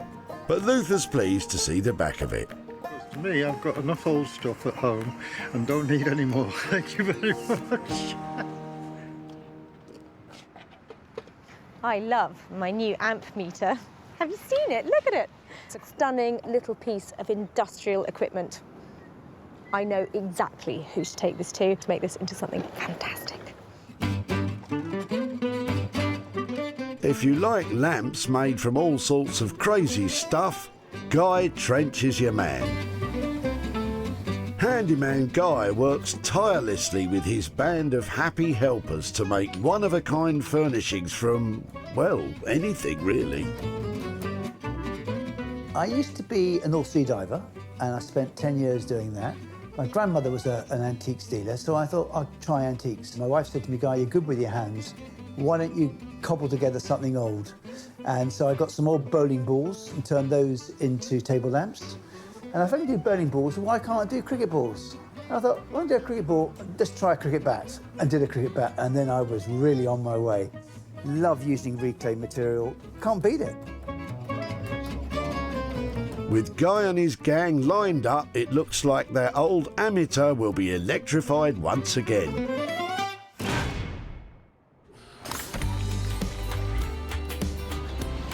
One down with 2 to go, and Sarah's struggling. If I could make things out of polystyrene and cardboard, I'll be on to a winner. Luckily, it looks like Andrew's boot is going to offer a better bounty. What else have you got in there then? Got the kitchen sink. You chucking those out? I was going to weigh them in. What does weighing mean? Weighing mean? I'll take them to the local recyclers, Yeah. and they'll give me money for them as scrap metal. Andrew's well aware that scrap metal merchants locally will only offer around 5 pence a kilo. So with that lot of old school science lab stalls, he could make, 50p. Love them. So he might just be better off taking a gamble on Sarah and her money-making plans. Where are these from then? I used to work at a school. They were the original lab seats, I think they were. What are they saying? They're just rusty. You don't mind a bit of rust? No. No, they're lovely. So what will you do with these? I'm not going to tell you, but I'm going to come back and show you. Brilliant. I shall take those away. I am really chuffed with those. Thanks ever so much. All right. Bye-bye. Bye. I'm pretty sure Andrew won't regret giving those stalls to Sarah rather than selling them for scrap. But does he think Sarah and the stall will have a good chemistry? Of course, you can use the tube of the steel in those shapes and weld them together to make all sorts of endless possibilities.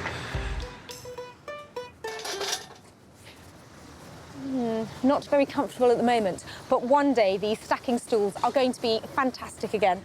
There's 7 of them, so there's money to be made here. I just need to find the right person who loves this retro look to update them. And I think I know who that is.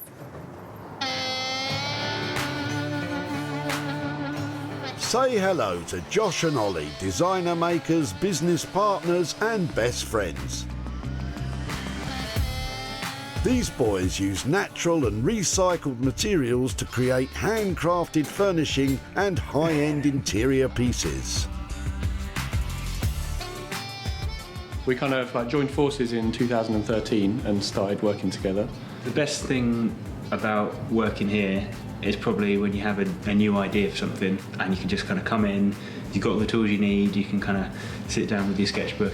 I mean, the feeling that you get when you make something actually original and it's come from your mind and you then take that idea and bring it into the physical world, yeah, it's an amazing feeling.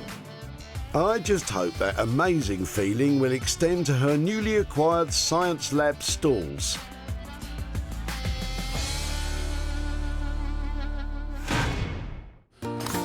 We're 2 down and 3 is the magic number for Sarah, as the next item she finds will be all hers.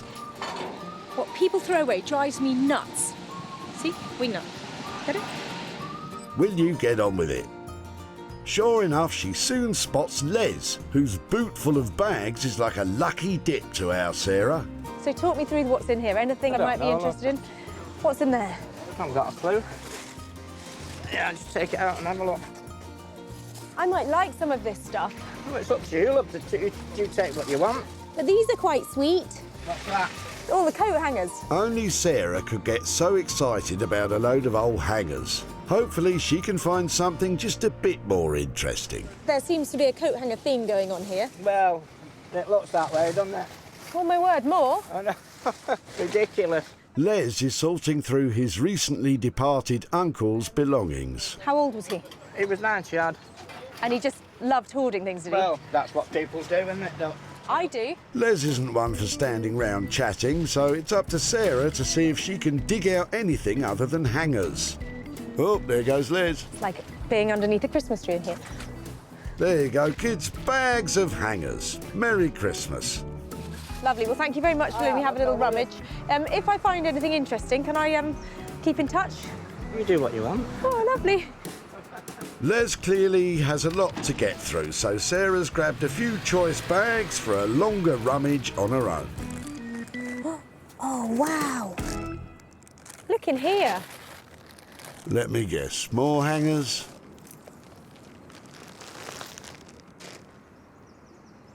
Meters and meters of old fabric. It's quite narrow. That means it's old. Anything that's 30 inches wide, old fabric, is sort of 1940s, from when they made things on a narrow loom. But I think there's huge potential here to turn a profit. And I'd love to have a go at making some projects out of this. And with that, Sarah has her 3 items. Guy and his team will jump to it with Luther's Ammeter. Josh and Ollie will experiment with Andrew's science stalls. And Sarah will go the extra yard with the meters and meters of Les's fabric. Today I managed to gather yet another unusual hoard of items, which I think, once reimagined, stand a real chance of making some money for nothing. Near Malden in rural Essex is the workshop of antiques and reclamation mastermind Guy Trench, who, with the support of his assistant Heath, is a hugely talented trash tackler, with a bit of a liking for lighting. Always looking forward to seeing Sarah. She brings quite interesting things to me. I love things that come out of skips. Totally worth nothing. And when I get hold of it, hopefully I can make it worth something to somebody else. He might get a shock when he sees what she's charged with this time. Well, I have to say, this is one of the quirky items that I've saved. Who knows what Guy might be able to make out of it. Hello, hello. Hi, Sarah. Lovely to see you. How are you, my dear? I've got a little something and I don't know if you can do anything with it, but have you ever seen anything like that before? I don't know what you brought me this time. Ah, it's altimeter, meter. Keith? Hello. Come have a look at this. Hi, Keith. Sarah, how you doing? Yeah, really well. How are you? Good, thanks. What do you reckon to that? It's quite smart, isn't it? Isn't it? Whether it can actually be put to any good use is, well, is a problem I might like to leave to you. That's right, Sarah, pass the buck. I think this polished up look really good, don't you think, Heath? You know, this out here is old patina, it's lovely, and I think we just work the lovely waxes into this, and you'll get a lovely colour there. Round the outsides, bit of leather polish on there, that'll look good, won't it?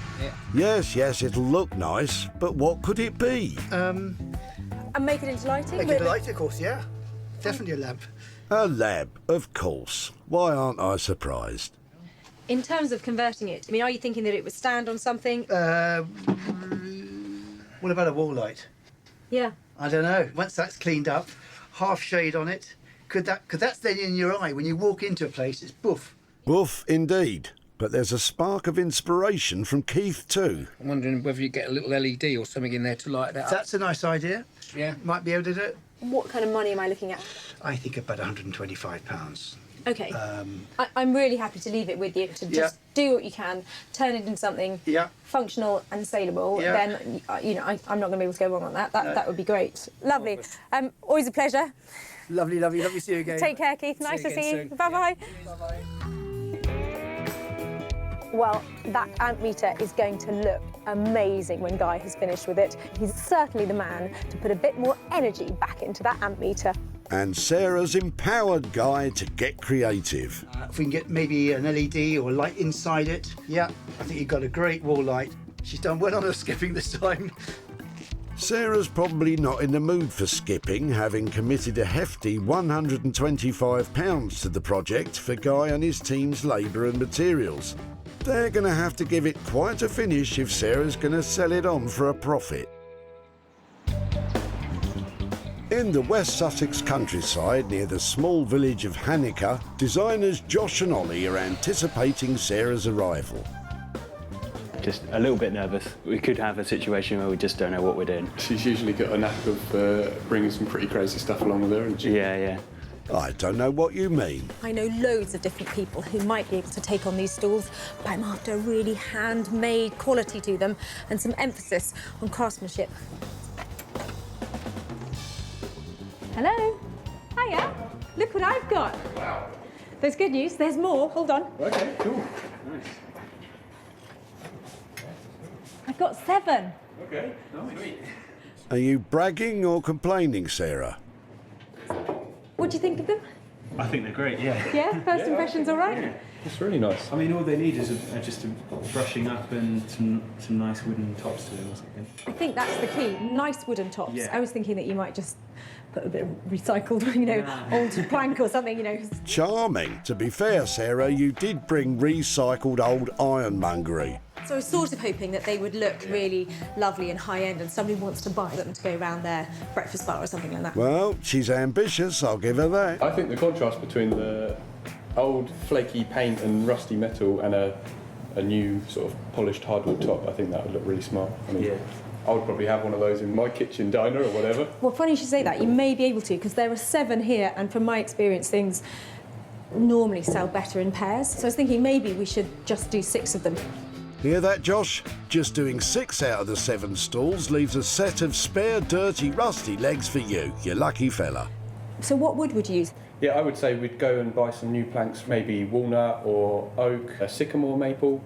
I don't know, yew, that's pretty crazy. Easy, Tiger. You're not on Name That Tree. I'm really happy for you to get to the woodyard, see what looks best, and just go for it. So that'll be the stool tops looking lovely with carefully selected hardwoods, but surely those rusted legs will need a lot of work. Whenever you put new stuff and old stuff together, if you keep it quite smart, then you can get away with having a bit of rust.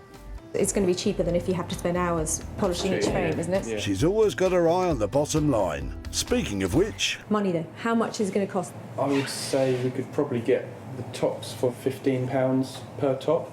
And I mean, if we don't spend too long on the frames, just maybe a coat of lacquer or wax or something, 45 a stall then.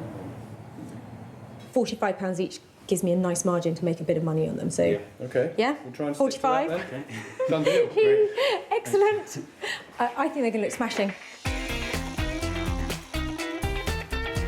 That's a fantastic reaction. I can't wait to see half a dozen beautiful stools that are really fit for purpose, using some lovely new materials to make them look just really crispy. Perfect. After a thorough inspection, Josh and Ollie are nearly on the same page. I think they've got a lot of potential and... Just imagining them with a nice walnut top or something. I like them as a range though, like the idea of having a different top on each stool. On each one? I reckon. I think that would be really cool. Well, I'm sure they'll have worked it out by the next time we see them. Sarah's looking for a set of 6 stalls at a cost of £45 per stall for the wood and Josh and Ollie's labour, making a grand total of £270. But will those rusty legs undermine the sumptuous wooden tops that they have planned?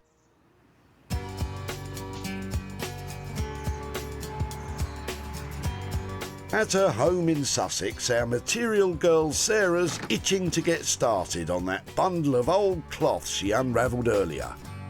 Having a whole bundle like this is really exciting, and it's really lovely stuff. So I'm planning to turn this lot into fantastic scarves, those big wraparound ones that are really commercial at the moment. First, she carefully measures the... I'm just going to make up the size. There's so much fabric here. Oh no, my mistake. First she grabs some scissors, makes an educated guess and starts cutting. Perfect. Oof, lucky guess. And after another hour or so, she's very accurately chopped up the lot. Right, so there's 15 scarves here. So I'm going to go and get these through the washing machine and then get them dyed.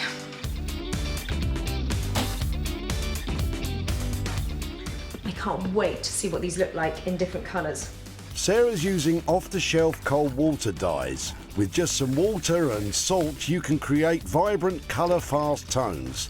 You can dye pretty much any natural fabric with these powders. What the hell? She's aiming for a range of vibrant spring colours, some of which are working really well. That's looking hot. Others, less so. That's so not blue. It's supposed to be ocean blue. As it happens, I quite like the purple. It's going to be all right. Time for green. I'm not sure I'm quite ready for tropical green. That's really green. Sarah adds a little yellow dye for a less incredible Hulk and more halcyon springtime feel. And now that's a proper spring green. Kind of looks like moss. Bramble's adding her own distressed look. Oh, make yourself at home on the silk, Bramble. That's how it's done commercially, you know. After a quick dry and iron, it's time for the fiddly bit. So this is where the fun really begins. Lots of little details on it. Go to town with tassels and ribbons and make them all have their own personality, really. Sarah's going to roll the edges of the scarves and add some colourful embellishments. Snip little sections. So they're about that long. Wrap it really tightly round and then tie it. And then I can just sew a little line of those along some of the ends of the scarves. I think this is going to take ages, but all these fantastic colours together, I think they're going to sell. That's one tassel done, just another 300 or so to go. If only Bramble could lend a paw. Sarah spent just £10 so far on these 3 packs of dye, but with so much sewing to get through, she'll have to enlist some help, which will all add to her costs. In Malden, Guy's getting to grips with the old Ammeter, and he's got some new plans. What we'll do is we'll put 2 little bulbs on the tops of each of here. I think that would look quite quirky and cool. But before he gets stuck into the electrics, Guy still has that scruffy wooden box to restore. Keith? He's a great delegator. On this one here, we need your expertise on cleaning here. And he's calling in expert number 1. First, Keith's attacking that ugly paint mark with a scalpel and some paint stripper. She's already, you can see it starting working. It's already starting to slightly bubble up the varnish work. So here we go, it's coming off nicely. That black mark is almost invisible now. But before Keith attacks the rest of the box, Guy's keen to have a look at that leather handle, which is bolted to the inside. You never know what might be behind here. We don't think it's ever been off of the back since it was made, probably. Let's have a look. I'm on tenterhooks. What might be in there? A gold sovereign? Hidden Enigma codes? Well, there's nothing inside it apart from the mechanism. Oh. There's some scribble in there. Oh, it's a bit of writing, isn't it? There's a date in here. 8th of the 3rd, 37. Wow. With the handle now free, Guy can give it some love while Keith strips the rest of the box. Now, what I'm going to put on this now is a bit of leather cream. Whoopsie daisy. Yeah, we'll just work that into the strap. Just let that dry off for a little bit longer. Then we'll give him a bit of a buff. And Keith's hard work on that wood has Guy inspired. Sometimes very satisfying just working with a bit of wood. Suddenly, there it all comes alive and it's becoming beautiful again. It's so simple to do. Anybody can do this, but it's a great joy to do it as well. Isn't that right, Keith? With all the varnish stripped, Keith polishes the wood with some clear beeswax. Oh, that's great looking. You've done a brilliant job on that. Look at the leather straps come up well as well, hasn't it? Yes, Guy, we know you did that bit. With the box looking tip-top, it's time to light it all up. Call in expert number 2. This time it's electrician Steve, who starts by making a small hole for the mains wire. Okay, and you want to stick with the... I think the old silk wire is silk definitely flex. important. That's keeping it sort of in character. Such a nice... Yeah, it is a nice look. While Steve works his electrical magic, Guy's starting to get excited about what Sarah will think. I think when she sees this, she's going to go, whoa, I can make some money on this. It could be all sorts of places. You know, it just looks old-fashioned tech brought to life. We need to find some more of them. Yes, 1930s Ammeters are easy to come by. Perhaps a few more months at the dump, Sarah. Right. Okay, right. Get the old workings back here. With Steve adding 2 old-fashioned filament bulbs to the top, the rebirth of that Ammeter is almost complete. Oh, wow. Yeah. Over 100 miles away in Sussex, Josh and Ollie are making a start on the rusty legs for the set of 6 old science stools. Should hopefully be quite a simple project. What we're going to do is try and leave the paint on there and just take off the rust and hopefully get some really nice like patina on the steel. Josh and Ollie are keen that as much of their limited budget as possible goes into the wooden tops, so they're just giving the legs a quick rub down with acetone and abrasive pads. Like, hopefully that will remove the rust, but leave the paint. So now I'm just putting on some furniture wax. It will make it look a lot better and feel kind of silky smooth as well. That's looking good now. Some bits are really nice. Yeah, really happy with that. I think that's turned out well. They've achieved the holy grail of the clean, dirty look. Well played, lads. Now for the stool tops. Josh has secured a pile of English hardwoods. We're going to put a different slab of wood on each of the stools. So we've got oak, sycamore, that's a bit of yew. This is London plane, that's ash, and this bit's English walnut. And we're slightly worried about the English walnut because it's got a bit damp. Hopefully, that's all good inside. Let's have a look, shall we? Josh cuts a likely-looking section from the main piece, and it promptly splits. Obviously, we lost quite a big chunk there. It's just a case of trying to get a big enough piece in order to make a stool top out of it. Happily, there's just enough left. Josh gets the wood down to the right thickness, still hoping that it holds together. It's a beautiful bit of wood. It is full of character, as you can see. If by character you mean it's got large cracks in it, Josh. We'll be able to make a feature out of the splits and stuff like that. Right. While Josh finishes that piece of troublesome walnut, Ollie makes a start on the next piece. This is you wood. Me wood? And everyone goes, me wood. Would I? I would. It's not you wood. It's you wood. I would work with you would you? Enough, it's just a type of tree. While Ollie tackles that yew, Josh puts the first stool together using that filled and polished up English walnut. But will all that lovely wood be enough for that high-end sheen Sarah's after? It's 1 down, 5 to go. OK! It's plain to see that there's lots sycamore for you to do. Crack on! Sarah's back at home working hard to get those scarves finished. Having already tussled with her tassels for hours on end, Sarah's bitten the bullet and enlisted help. She's roped in her sometime assistant Ian, among others, to get them all done. As she's aiming for a high-end product and a high-end price tag to match, she's confident that spending a few more pounds on labour won't take too much of a dent out of the profits. See that, put a tassel on each corner. Beautiful.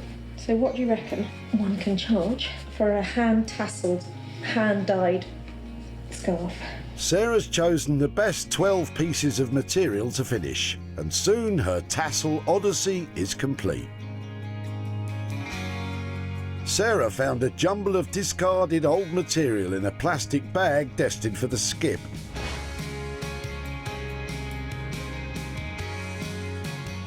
Now they're sumptuous and vibrant scarves that wouldn't look out of place on a catwalk. With a bit of dye, some leftover thread and a lot of hard work, they've been transformed into a gorgeous spectrum of springtime loveliness. Well, I am really pleased with these. They're bright, they're beautiful, and I think they're rather lovely. And I've got a good idea about where to sell them. I need to position them up here in terms of cost because I want them to be seen as a lovely luxury item, which I think they are now. At the recycling centre in Altrincham, Sarah met Les while he was trying to throw out a load of his uncle's old coat hangers. There seems to be a coat hanger theme going on here. Well, it looks that way, doesn't it? Oh my word, more? I know. Ridiculous.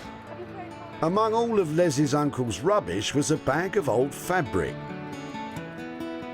Sarah chopped it up, dunked it in some dye and tied on a load of tassels to create some sublime scarves. They proved a perfect fit for Cowdrey, Sarah's local farm shop, who bought all 12. The colours are absolutely beautiful, and the fact that they've been handmade from something that was otherwise going to be thrown away really fits in with the ethos behind our business. And they're already in demand. I love that deep purple. So do I. But not quite for what Sarah planned. I'd use it for a tablecloth. Each to their own. Now Sarah's back in Altrincham with some loot for Les. Hi there, Les. Hi, love. Hi, all right. I'm very well. How are you doing? Fine, Doc. Thanks very much. You were hard at work last time I saw you. You had got loads of stuff coming That's right. to the tip, and so some of it was yours, but some of it belongs to your uncle. Is that right? That's right. Yeah, yeah. In one of the bags, there was actually some fabric that I was interested in. I've got a Right. picture of it to see if it's something you remember. Yeah, well, I don't remember, but it'd be brilliant to see it. That was in there. It was lots of really long strips of fabric, and some of it was silk. Fantastic, that. So, do you want to see what we did with Yes, it? please, if you don't mind. I'd like to see what you've done with it. We turned them into scarves. Just shows you, doesn't it? That's incredible, that. Oh, it's absolutely brilliant, that. That's fantastic. You wouldn't think of doing something like that. They looked really good, and we took them to a local farm shop, and they bought all of them. Did they really? Yeah, and they bought them at a profit, so I've got a little bit of money to share with that's you. Brilliant. Well, you can't refuse that, can you? No, I'll tell you what, I've actually got £160 Never. here for you. Blimey, Charlie. Is that unexpected? No, that is unexpected, that. I mean, just imagine how much more stuff just goes in that skip, in them skips every day. Don't say that, keeps me awake at night. I bet it does. No, that is brilliant, that, love. Thanks very much. What might you do with that? Well, I'm just going to put a new exhaust on my car. £2.5 grand. Seriously? Serious money. That What is you a gonna do? nightmare. Well, I'm No, sorry. that's brilliant. That'll go well towards it. Oh, well, that's great news. Well, let me Thank you say very much. That's thank much you. appreciated. I hope to see you again down there. Yeah, see what well- else I can give you. Yeah, well, I hope the car's all right. Oh, Thanks that'll ever be so much. all right. Thanks very much. Bye-bye. Bye now. Well, I really enjoy turning something plain and boring into something luxurious and lovely. And it sounds like the profit came just in time for Les with his massive car bill. Sarah spent £10 on materials and another £30 for additional labour. 12 scarves were bought by the farm shop for £200, giving Sarah a profit of £160 for Les. In Malden, Guy's basking in the warm glow of a job well done. I am looking forward to Sarah seeing this piece. I think she's sort of a bit of a techie girl. You know, it just looks really different. I think she's going to really love it. When Sarah saw the Ammeter at the tip, it was a broken old electrical curio on its way to a landfill grave. Now it's been resurrected as a unique piece of lighting which would suit anyone with a love of vintage tech. The old-style filament bulbs on top emit a gentle, cosy glow which is complemented by the LED backlighting behind the old dial. Guy's team has perfectly trodden that fine line between authentic and modernised to give it a quirky, steampunk charm. Both Guy and I were really enthusiastic about this piece. I can't wait to see what he's managed to do with it. Oh, Guy! Hello, Sarah. Lovely to see you again. Isn't that stunning? Do you like it, do you? Oh, that's a gem, isn't it? I'm really pleased with it. It really has come up much better than I thought it would do. It's a special one-off. Those are fantastic. Yeah, they're quite funky little bulbs. Pick it up, have a look. That is really lovely to get that light inside. That is a triumph. Every part of it that was looking a bit old, a bit distressed, a bit worn, now is a charming feature, isn't it? I like the wear on it. It sort of shows that it's definitely old. I think you've done something really special. I will sell this. I know I will make money on it, and to go back and show the guy who dropped it off in the tip what you've done to his old ammeter, I think it's brilliant. Sarah's loving those bulbs, but has Guy blown the budget? It's come out really well, but budget-wise, 125 quid, are we anywhere near? It's been a tough one to do it for this price. It's not a lot of money in it for us, to be honest, but I think we're keeping on budget. I think you're being generous there. It's beautiful. Thank you for doing such a lovely thing to it. Lovely. Thank you, Sarah, very much. I think this is a really great outcome for this little amp meter. Guy has made something really special, and I'm going to make some money. You're never sure how people like it, but I think she really liked it, and I hope the person that buys it likes it. It's a great one-off piece again. At the tip, Sarah was switched on enough to see the potential in Luther's father-in-law's ammeter. Unlike Luther, I've got enough old stuff at home and don't need any more. Thank you very much. Guy and his team gave it a new life as a quirky table lamp. Oh, wow. It was quickly snapped up and delivered to online vintage and retro retailer Nick Smith, who's wasting no time getting it out on display. I like the concept of it because it's fun design. I haven't seen a design like this before for lights. With the metering on the front and with the bulbs, it's really cool. Yeah, I really like it. Don't forget to put the bulbs on, Nick. Now Sarah's in Northwich with some news for Luther. Hi there, Luther. Oh, hello. How are you doing? Come on in. Oh, lovely, thank you. Nice to meet you again. Yeah, nice to see you too. I said that if I managed to do something with the old meter, I'd come and keep in touch, so here I am. Wow. You said it was your father-in-law's, is that right? That's correct, yes. His trade was an electrician. He was offered the chance to work on the first computer in Manchester University. He always talked about how big it was, and it was spread over 3 floors. Well, I love the thought that maybe this thing was used on such a lovely piece of technological advancement. Did you think, when we took it away, what might be made of it? No, not really. I just thought that you were just going to rebuild it and get it going again. Let me show you what I've done. It was made into a lovely desk light. Oh, that looks cool.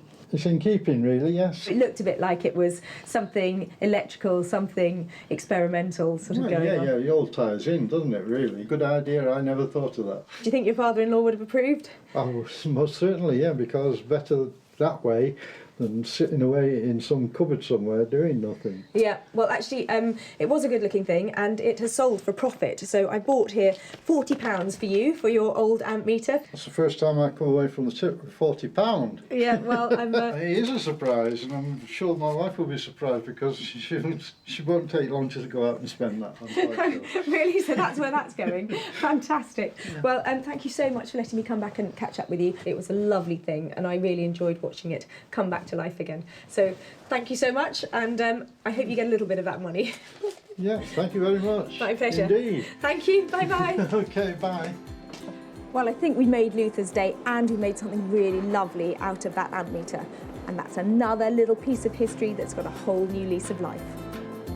With Guy and his team taking £125 for labour and parts and the Ammeter lamp selling for £165, Sarah was able to squeeze a healthy £40 profit for Luther and his wife. Sarah's back in Handover to collect Josh and Ollie's work. So Josh and Ollie have had science stalls bases to convert into something saleable. I hope they really managed to pull it out of the bag. I think we've kind of delivered. We've got 6 of our sort of favourite English woods on the top there. Makes quite a cool set. They are quite special. They need to go into a school of woodwork. That's their original habitat. Yeah. Sarah left Josh and Ollie with the rusty old legs of some school science stalls.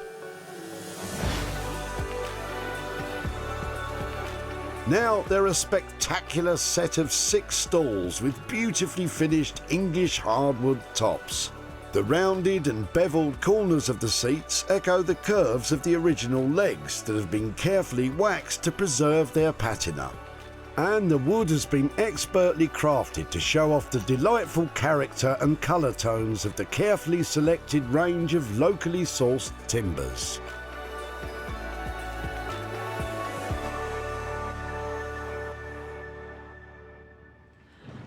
Oh, boys, you've been busy. Look at that lot. Don't they look smart? To make a sort of family of wood to go on the top of them and to use that idea to sell them all together is great. It's a really nice way to show off wood and the beauty of English timber. So we chose the most characterful bit of wood that we could find. This is a beautiful set of stools. And now, another episode of Name That Tree. Go on then, let me guess. What's, is that walnut? Yeah. Yeah. Okay. Some kind of burry thing. So, oak? Yeah. Yeah. Sycamore? Yes. Nice. Yew? Yeah. No idea. Ash? Ash. Ash? Yeah. And that one must be... I don't know what that is. Capital city. London Plain? Yeah. Perfect. Sarah's surprisingly good at that. Show off. I left, I think, £45 per stall on them. Did that come out on budget? Yeah, we kept that in mind and we put that kind of into the tops and decided to leave the bases pretty much as they were. I really like the bases. These colours with the wood are lovely.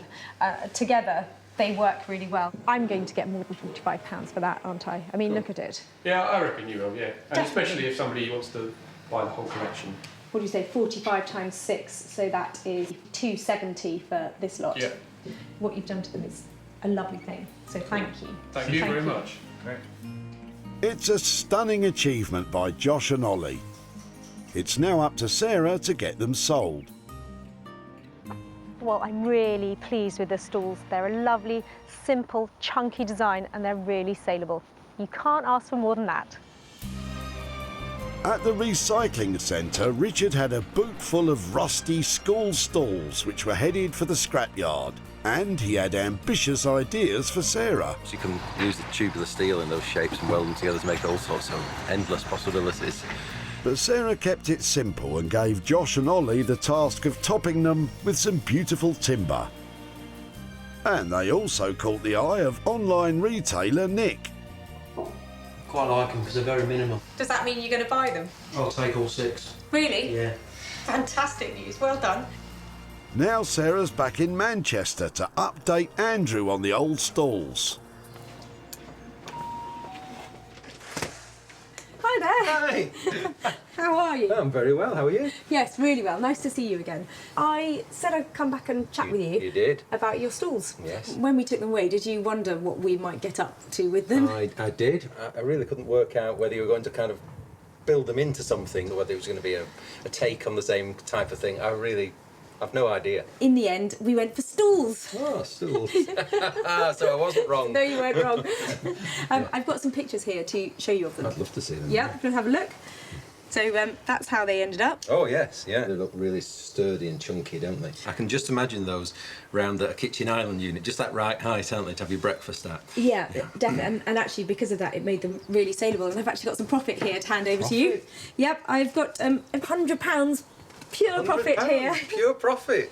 On top of the people that have been paid to do the job. Yes, that's right. Yes, that's very good indeed. And they look so lovely and so tactile that they were snapped up immediately. So yeah, I was really pleased. I hope you are with that. Well, I am very pleased. Yeah, and I think that you know, they came from a school where children are, and I think the best place for this is for children in need. I think charity will use this more wisely than I could. Oh, well, that's fantastic. Yes. I love that idea. That just completes the circle, doesn't it? It does, yes. Really good to catch up again. Thank you very much. Take care. Lovely. Thank you so much. I think that was a lovely reaction, and Andrew is very generous to give all that money to children in need, and we have created some beautiful stools that will go on to have a new life in somebody else's house. Perfect ending.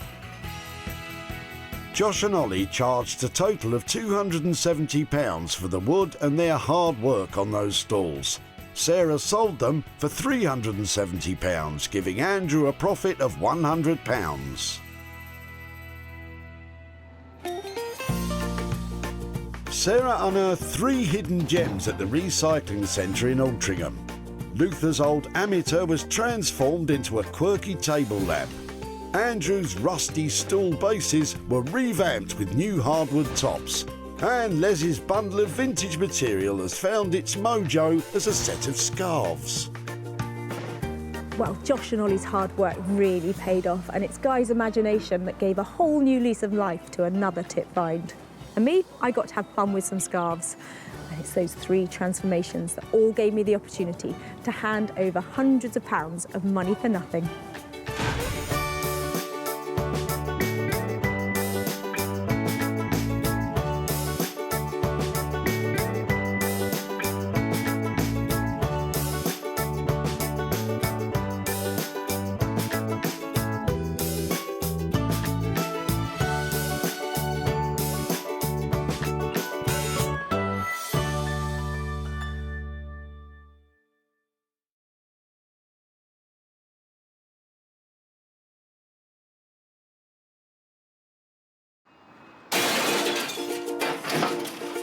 Oh, just before you throw those away. How do you make money for nothing? Can I have it? You can have it, yeah. The answer could be hiding in the 30 million tonnes of household waste we throw out every year. Now this is one seriously unusual tip find. That's why entrepreneur Sarah Moore wants to get her hands on things before they hit the skip. I'm a passionate user, maker and buyer of old stuff, and I've turned my passion into a money-making business. I make new stuff out of old stuff, and I sell it for profit. And with some of the country's elite designers and makers... These were going to be thrown away? Seriously? I love it, love it, love it. She can transform her finds into desirable... It looks brand new. ...valuable... You are joking. ...and hopefully saleable items. That is a triumph! If Sarah is successful, then she can hand the profits back to the very people who had no idea there was cash to be made from their trash. That is amazing!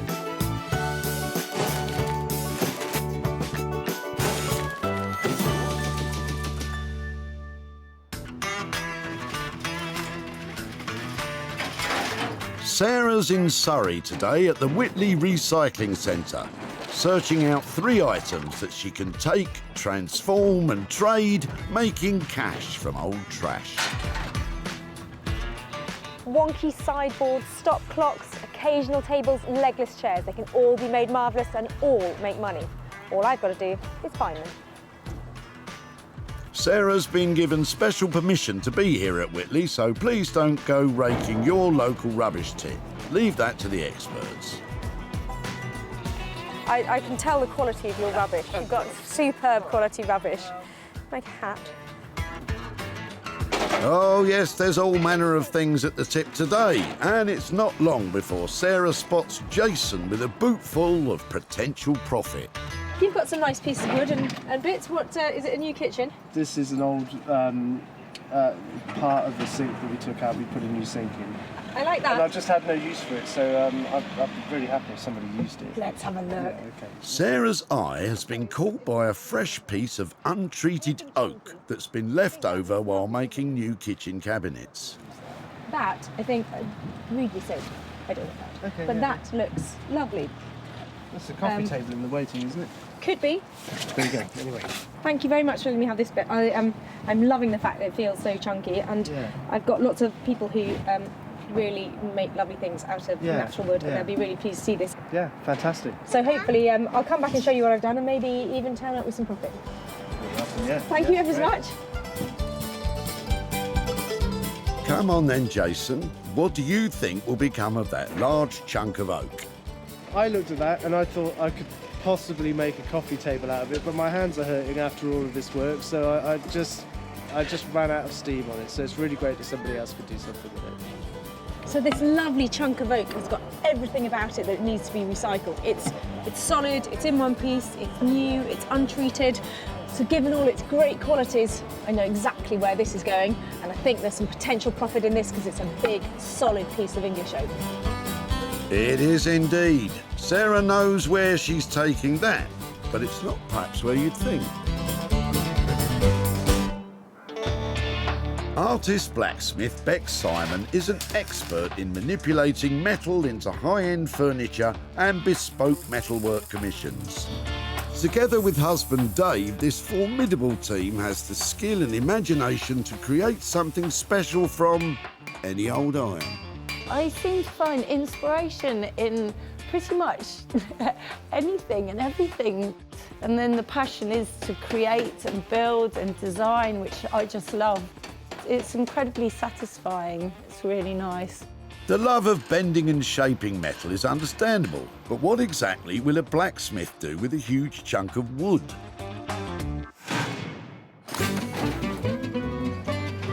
With the first item found, it's time to press on and search for a second one. Bonkers round here. Look at them, flooding in. When it's this busy, you have to keep your eyes peeled. And luckily, Sarah has spotted John with his Georgian-style chair among all the clutter. I like your chair. Well, it's the elbows have gone. Okay. It's a... We were going to get it refurbished, but then we decided just to dump it.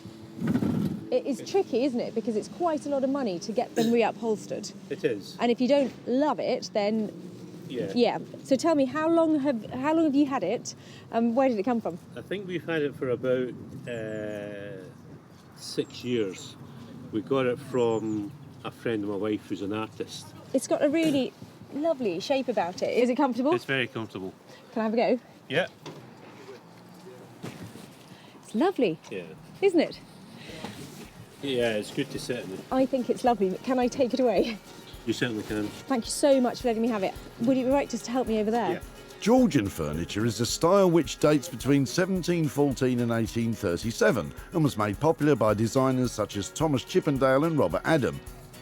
The style of John's old chair fits this Georgian period with high sides and delicate features. But what does he think Sarah could do with it? I would imagine where there's a will in the way that you could refurbish it, and then I think it would look really good. And I'll be interested to see how good it does look. I think this chair has got a fantastic look. It is actually reproduction, I think, but it's cool because look at all these curves. There's lovely shape to it. Reupholstered, it is going to look fantastic, and I know exactly who to take it to.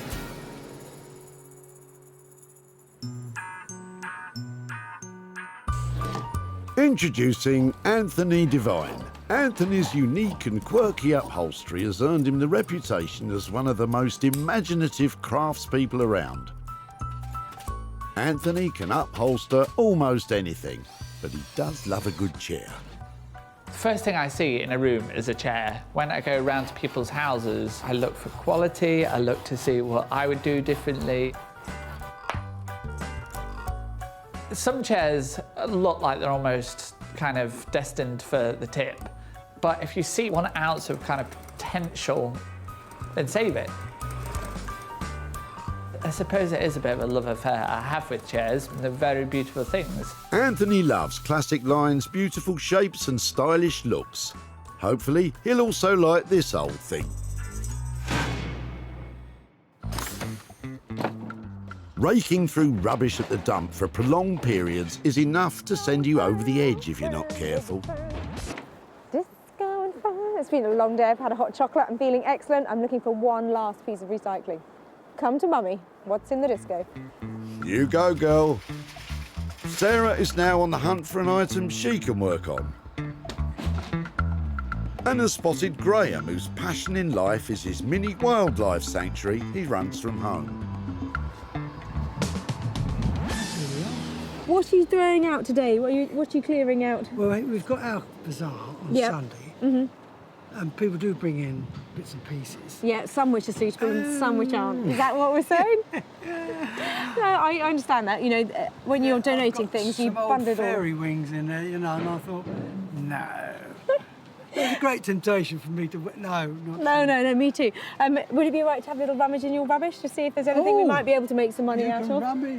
Graham takes in sick and injured wild animals, something that Sarah's very familiar with herself. Thank you. I had 3 pet foxes when I was growing up. Good. I used to look after them. 2 owls and a kestrel I had when I was growing up. Most people are happy with a goldfish. Graham has already dropped off plenty of picture frames for Sarah to rummage through. Yeah, I'd really like to try and make some money for you. I like these little ones. There's one, that's quite sweet. Look, it's a silver plate or something. So I'll have a look at that one. There's a little bundle of vintage and retro ones. Maybe if I put a postcard or something in there, I could sell them and raise a bit of money. Bit of embroidery? Maybe. Right. These frames weren't promising enough to make it into Graham's own jumble sale, so Sarah is going to have her work cut out with this lot. Lovely to meet you today. And you. Thanks ever so much. Okay, bye-bye. That's 3 items carefully collected with profit in mind. The solid oak offcut will be tackled by Blacksmith Bex. The Georgian-style chair will be a challenge for Anthony. And Sarah will put herself in the picture by working on the frames. Today has been incredible with such a diverse mixture of items found. I can't wait to see them turned into show-stopping moneymakers. Sarah's first stop is deep in the heart of the Surrey countryside. So tranquil. Unless you're in the workshop of Bex and her husband Dave. So I used to feel quite nervous about what Sarah was going to bring round for us to, work with, but now I've sort of become a bit more to expect the unexpected. I'm glad she feels that way, as Sarah's about to drop off a lump of wood to a specialist metal worker. So you find a big chunk of oak and you immediately think, well, I did, let's take it to the blacksmiths. I really need some help with this piece. I know that Bex and Dave come up with all sorts of ideas all the time. I just need one of their really good ones to turn this big chunk of English oak into something really saleable. I'm looking forward to seeing what she'll bring today. In fact, we'll probably go and find some other junk to help try and upcycle these bits with. How you doing? Look what I've got. It's wood. You got wood. You all right? I'm really well. How you doing? Come put it down here. It's quite heavy. It's a nice piece of wood. Yeah, I think it's that way up. I thought because it's so beautiful, I love the kind of matte quality of the wood. Yeah. I was just thinking with some of your beautiful shaped legs on it, I was wondering about having something, quite industrial looking like nuts and bolts or something, maybe like coming through it or... So say if it's round, you could have like just 3 and it's sort of self-balanced. So they're piercing the top, sort of that. Piercing sounds great, doesn't it? Yeah, you want that. It's either kind of a javelin shape, so they're getting sort of thinner. Maybe you could do that. If it's piercing it, maybe it sort of gets slightly thinner at the bottom and then a big chunky bolty thing at the top. Yeah, because you'll have a flat bit with the bit coming through and it's sort of balancing on three legs. Industrial looking legs. I've got a pair of them myself. But this table will need 3, so how much will it cost for each leg? Say 60, and then we can sort of fiddle about and, make something really nice, and it would look like a really good interiors piece, you know. That's £180 in total for the 3 legs. Now, what's the plan for the wood? I'm wondering, are you okay to cut wood, or do you want me to get this delivered to you in a certain shape? What would be easier? We worked out between us what shape, and then, yeah, that would be good. I could make a template, so that would be fine. Love your enthusiasm. I love yours. Let's make a plan for the shape then, and I reckon we're fairly simple solution to that. Brilliant, well done. Yeah, no, marvellous. Once the shape is agreed, Sarah's going to organise getting the wood cut, while Bex takes care of the javelin-shaped legs. Brilliant, you have that, that and that, right. And I'll take the wood. All right. Okay, keep in touch, yeah? See you later, bye. I think it's going to turn out a really, really nice, sort of quite classic little piece. So looking forward to making that, to get the fire started. Bex has got her work cut out with the legs, and I've got my wood to cut out. I think this table is going to be sweet, saleable, and I think we'll make a profit. With £180 already dedicated to the legs and the cost of preparing the wood still unknown, can this adventurous table live up to its price tag?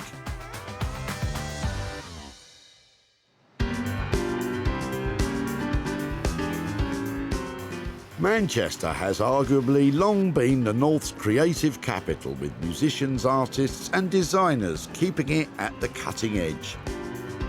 So it's no surprise that master upholsterer Anthony is on the lookout for something fashionable.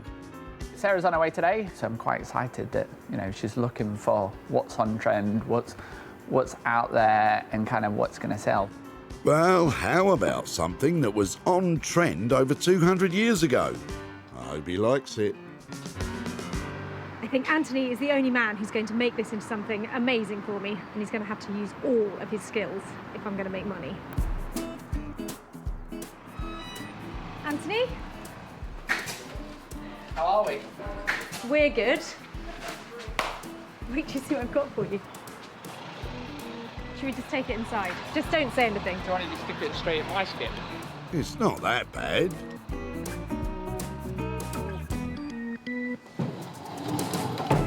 It's not a little gem, is it?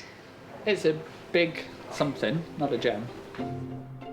Anthony really isn't sold on it, but I'm sure that Sarah can talk him round. It has potential. I've got a really good idea for it. Okay, just bear with me on this and see if you think it will work.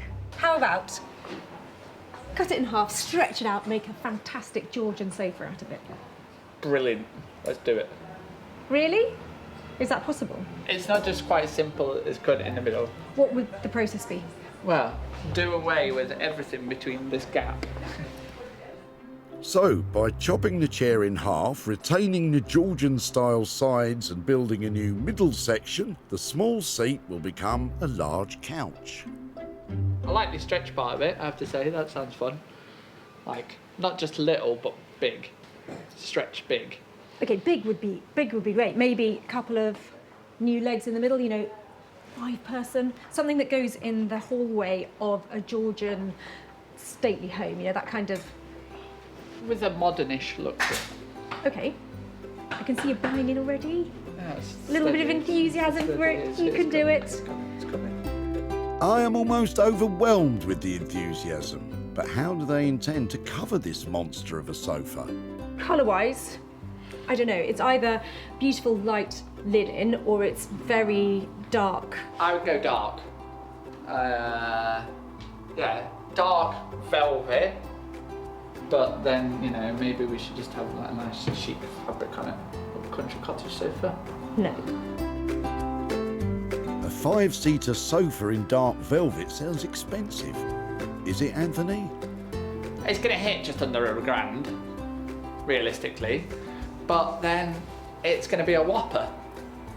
I mean, it might even take a few people to carry this bad boy out. I mean, it really is going to be a substantial size chair. I'm happy to leave it like that.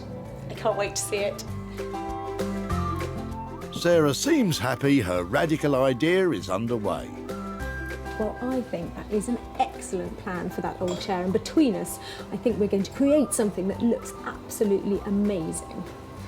But at a shade under £1,000, that budget is quite punchy. It better look fabulous. It's never just simple. It's never like, oh, Anthony, I've got this perfect chair for you. It's nice and light. Just a bit of fabric on it, please. And we won't argue about the budget. Everything's good. Do me proud. I'll come back for it. Not tomorrow. I'll give you at least a week or two to do it. Run over. Glad you got that off your chest. Anthony is working with a budget in the region of £1,000 to turn this seat into a stretched out sofa. Will this job test the limits of even his skills?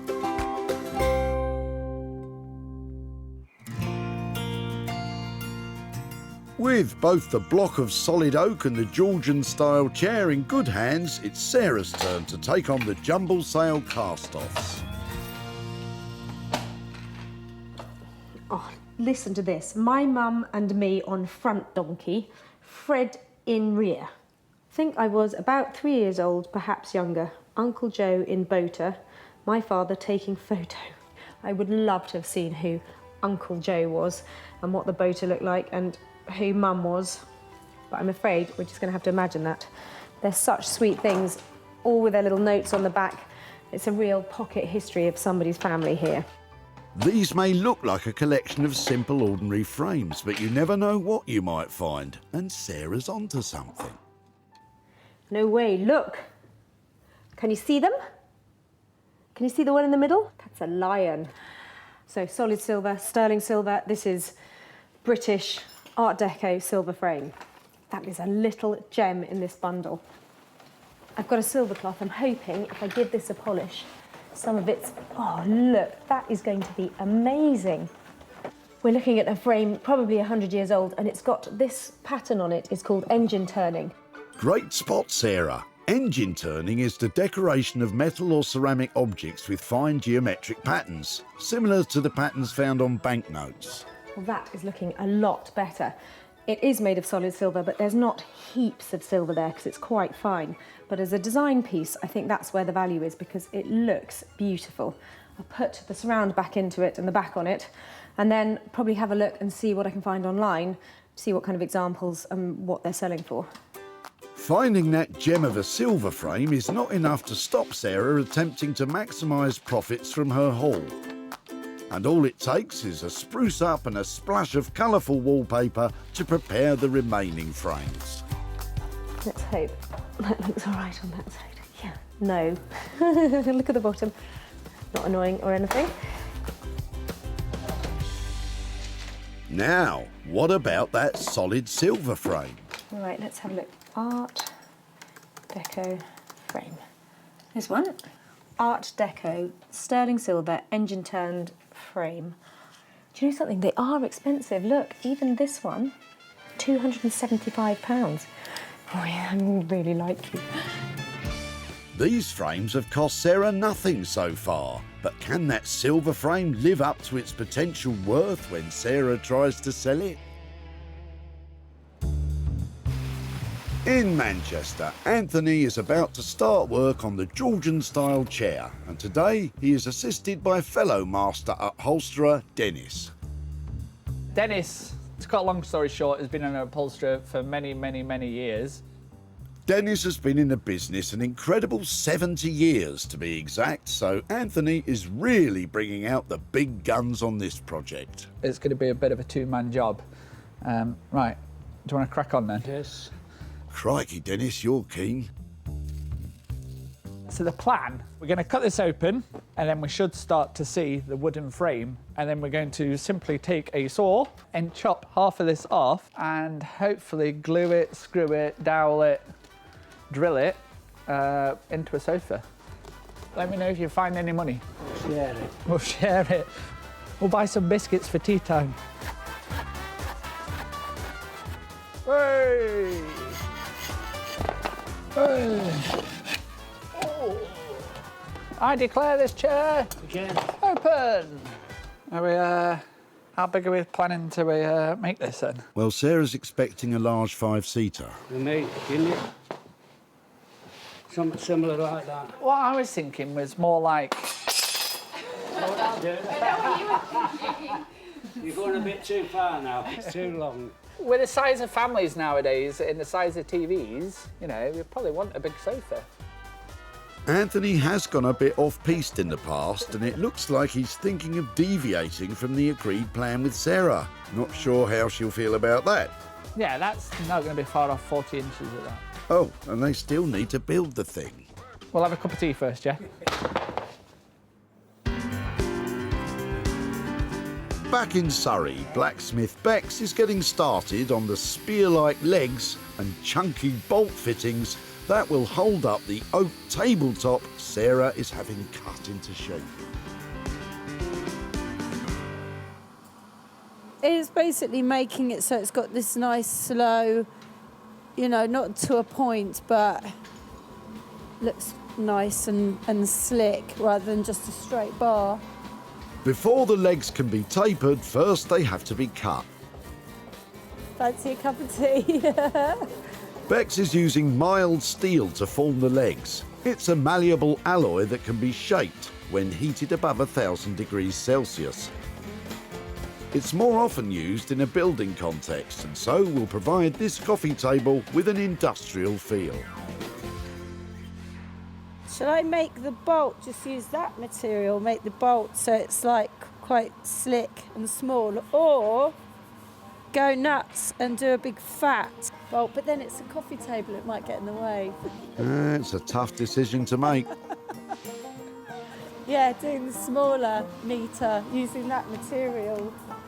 So, small and elegant is the way forward, and she can check out her design against the tabletop as Sarah has now returned the chunk of oak all shaped and finished.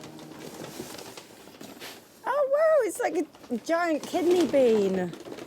Oh, it's really nice, look, with her dirty hands.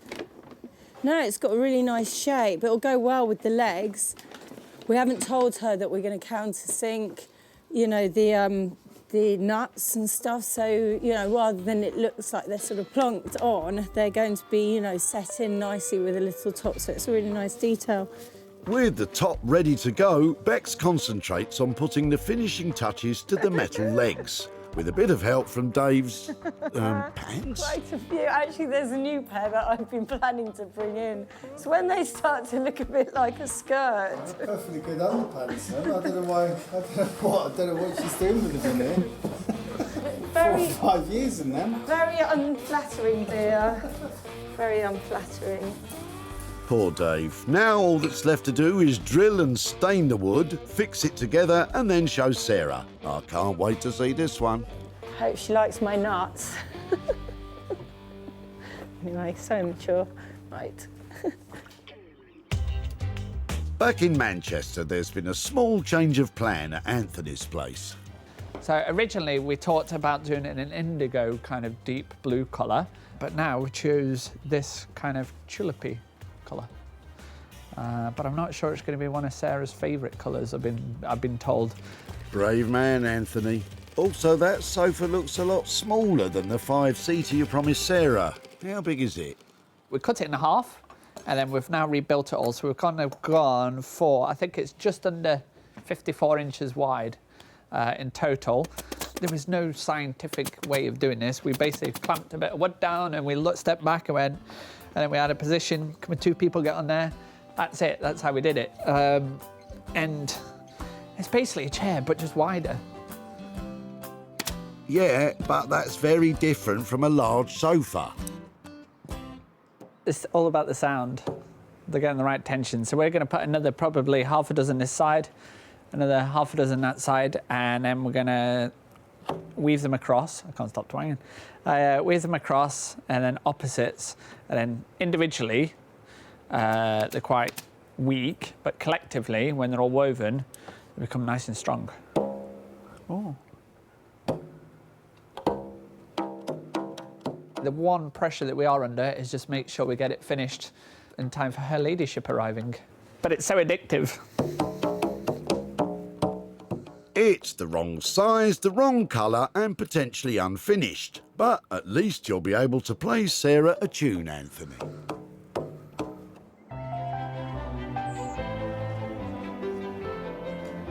Today, Sarah is hosting a barn sale featuring her own handiwork and others from local artisans. And there's interest in some of her refurbished picture frames. I think they're absolutely beautiful and they're just what I was looking for. Can I give you £10? Really? That would be, yes, it would be my pleasure. Okay, I'm delighted with them. Oh, lovely, excellent. Come with me to the till. Thank you. That's 2 frames sold, and if the others don't sell today, they'll be going straight online. Sarah's now concentrating on getting the best price for her star item, the solid silver frame. She's travelled to the Bourbon Hanby Arcade in central London, home to antiques expert Ian Towning. This is engine-turned, made in Birmingham in about 1926, 1927. What is important, the silver is in good condition. Okay. You know? If that's in good condition, there's a chance we can do something with it. You know, because they're beautiful pieces. With the silver being undamaged and Ian recognising the potential, he was keen to make Sarah an offer.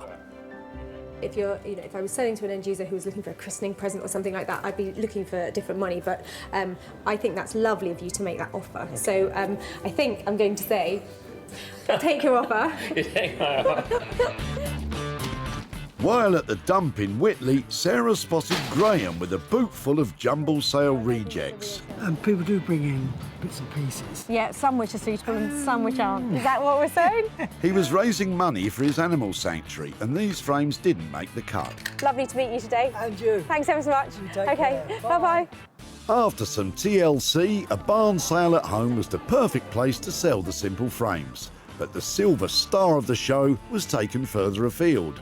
Sarah's now returned to Whitley to show Graham what became of his jumbled junk and to hand over the cash.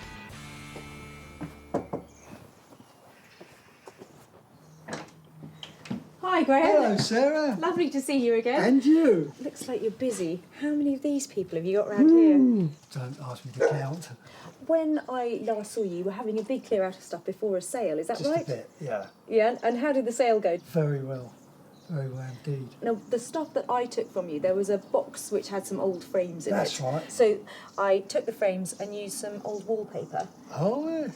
That's amazing how it transfers itself from just a bit of old junk. That's amazing. Amongst them, there was a lovely frame, actually. It was an Art Deco silver frame. So I took it to London and I took it to an antique dealer and he made me a really good offer on it. I did accept the offer and there is some money for you, actually. There is £4 here. Oh, excellent. And £200 there. And that's all for you to do whatever you need to do with it. You're joking. Oh my God, that is amazing. That is amazing. That is definitely money for nothing there. There was no cost incurred sprucing up the old frames. Sarah made £10 from the barn sale, £150 from the Art Deco silver frame, and another £44 from selling 7 of the more simple frames online. That's £204 profit. Well, Graham was clearly so pleased with that, and you get a really warm, fuzzy feeling handing over money for nothing.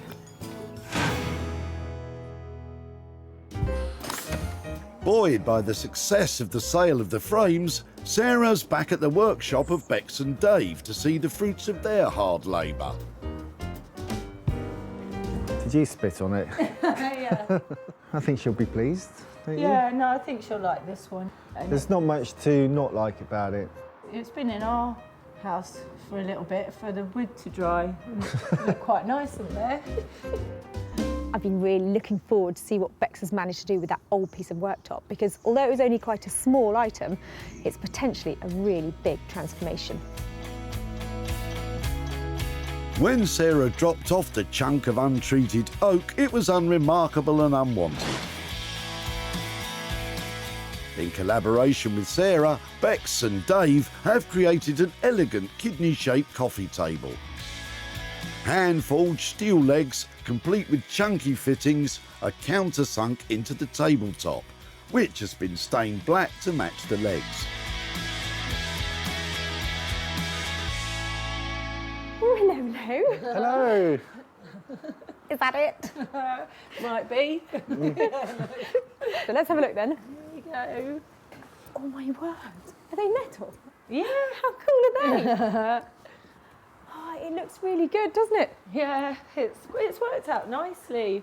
I thought it was going to be sort of less polished and a bit, you know, like metal-y, kind of rough. It's really fine. So tell me, was it a good thing to do? Was it a nice make? Yeah, no, definitely, because we got to do a bit of forging on it. So we made the nuts and we taped the legs down just to have that nice sort of, you know, clean shape going down. These are great, aren't they? Because you can't get those off the shelf, can you? They look amazing. I think I cunningly chose a three-legged table because we were paying by the leg, weren't we? Like 60 quid a leg.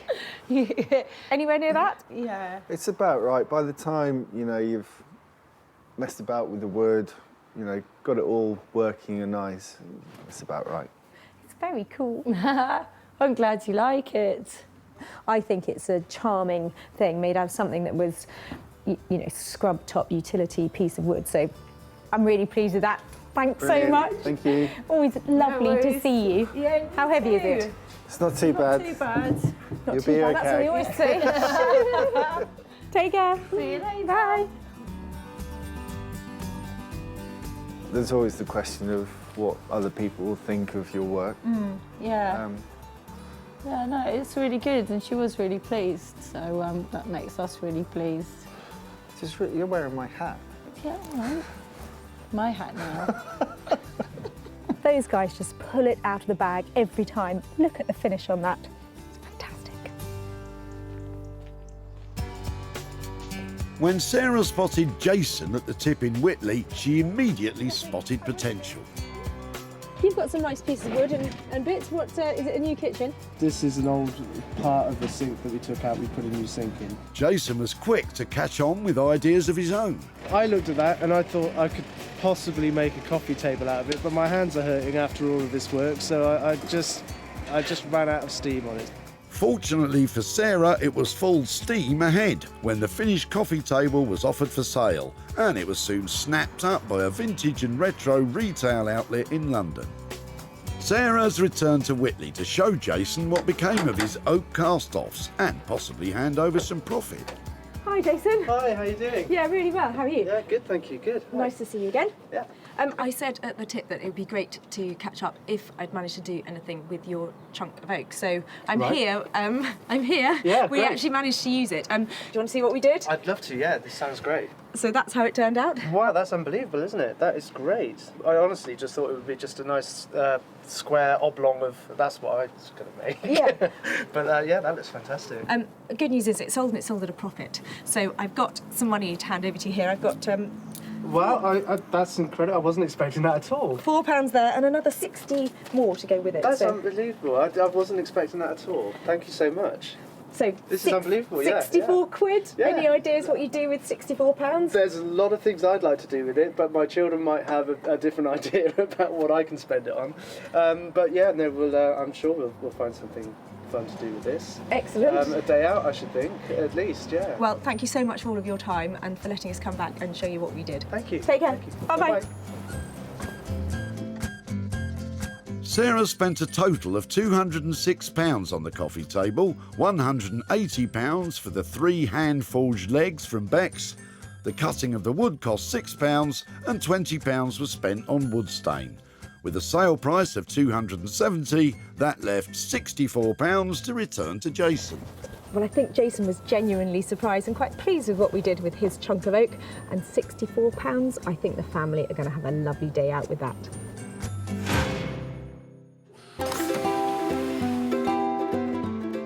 In Manchester, Anthony's been in a race against time to complete the Georgian-style chair he was tasked with converting into a modern 5-seater sofa.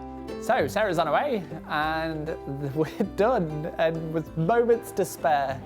Obviously at the start we were talking big ideas and big sofas. We still have a big idea and now we've just got a smaller sofa. Well, I left Anthony with a lovely sturdy old chair. I know he's going to turn it into something big, but to make money, it's going to have to be beautiful. The chair started out as a tired single seat with good bones and burst upholstery. Anthony has reimagined it as a stunning two-seater that could certainly stop traffic.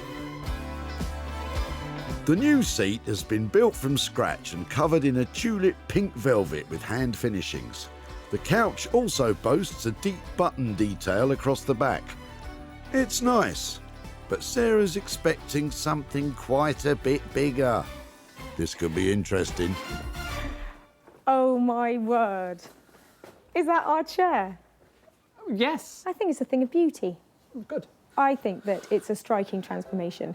It looks better than that chair that was dropped off by so much, doesn't it? Yes. Phew, that went quite well, really. Still, there's a bit of explaining to do, Anthony.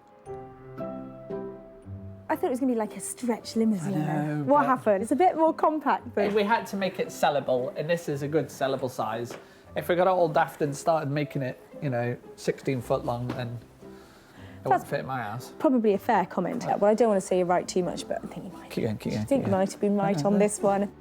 Sarah's won over, despite its reduced proportions. I am slightly worried that I left nearly £1,000 on this. Is that what that costs? Is there any leeway on that? Or is By that the time we bought all the fabric and we paid for all the pizza that we had to eat during the making of it, it's not cheap pizza, Or velvet? All the velvet, to be honest. So you're telling me that that's... Yeah, the budget's that's- gone. Budget's gone. Budget's gone. I think you've done well, OK? If you can get it wrapped up for me, I'm going to get that taken away, whisked off to What some about? boutique somewhere, probably near here, and say thank you very much. Thank you very much.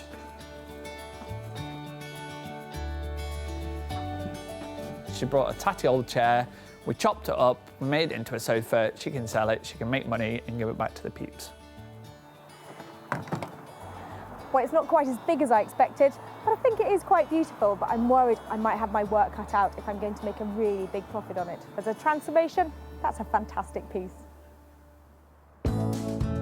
When Sarah met John at the tip in Whitley, he was just about to chuck out his chintz. We were going to get it refurbished, but then we decided just to dump it. The chair badly needed an overhaul. It is tricky, isn't it? Because it's quite a lot of money to get them reupholstered. It is. But that suited Sarah down to a T. Are you a golfing man? Is that yours? That's mine. After a lot of hard work, that humble armchair has become a glamorous, hot, pink two-seater sofa. It didn't take long before this distinctive piece was catching the eye of Augustus Brandt Antiques in Petworth, who promptly snapped it up. Sarah's now returned to Whitley to show John what became of his old chair. But will there be a profit to hand over too? Hi there. Hello. Nice to see you again. Nice to see you again. How are you? I'm good, I'm good. I took your chair from the tip. Is this where it came from? Yeah, it was in the main room. We used it quite a lot, and then the arms went. So there's good news and bad news. Because it was so sturdy, it actually got cut in half. You cut it in half. Do you want to see what we did with it? Yeah, brace. Okay. Here is your chair in its new incarnation. I never imagined for a second that, I thought they would recover it and it would look something like we had before, but you would never have known by looking at that. It was the same chair. Well, there was a reason why we did that to it, because as a chair, as a process to recovering it, it is it's an investment to have a piece recovered. And what we want to do is try and stretch it a bit and hopefully get some more money for it. And so we sold it at a profit. I have got £215 here for your old chair. Thanks very much. Absolute pleasure. I am now not taking things to the dump. I'm now thinking, where can I take them to get them fixed? Right. So it's £215. What are you going to do with that? Well, I'd like to think I'm going to get more golf lessons, but my wife will probably say she's going to have it for the house. Oh, really? Yeah. Oh, well, something towards a new chair, maybe? Something towards a new chair. Thank you ever so much. Bye-bye. Bye-bye.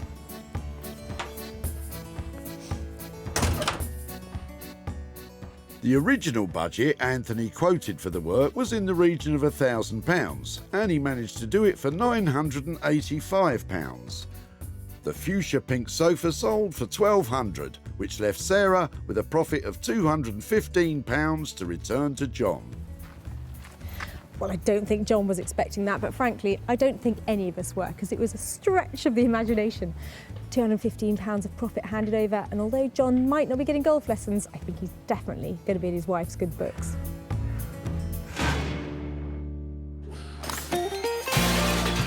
Sarah salvaged 3 unwanted items from the Whitley Recycling Centre. The chunk of oak was turned into a classy industrial coffee table. The tired old Georgian-style chair is now a magenta marvel. And a collection of old frames with a silver hidden gem. So who knew that a few bits of old rubbish could generate so much enthusiasm, creativity and hard cash?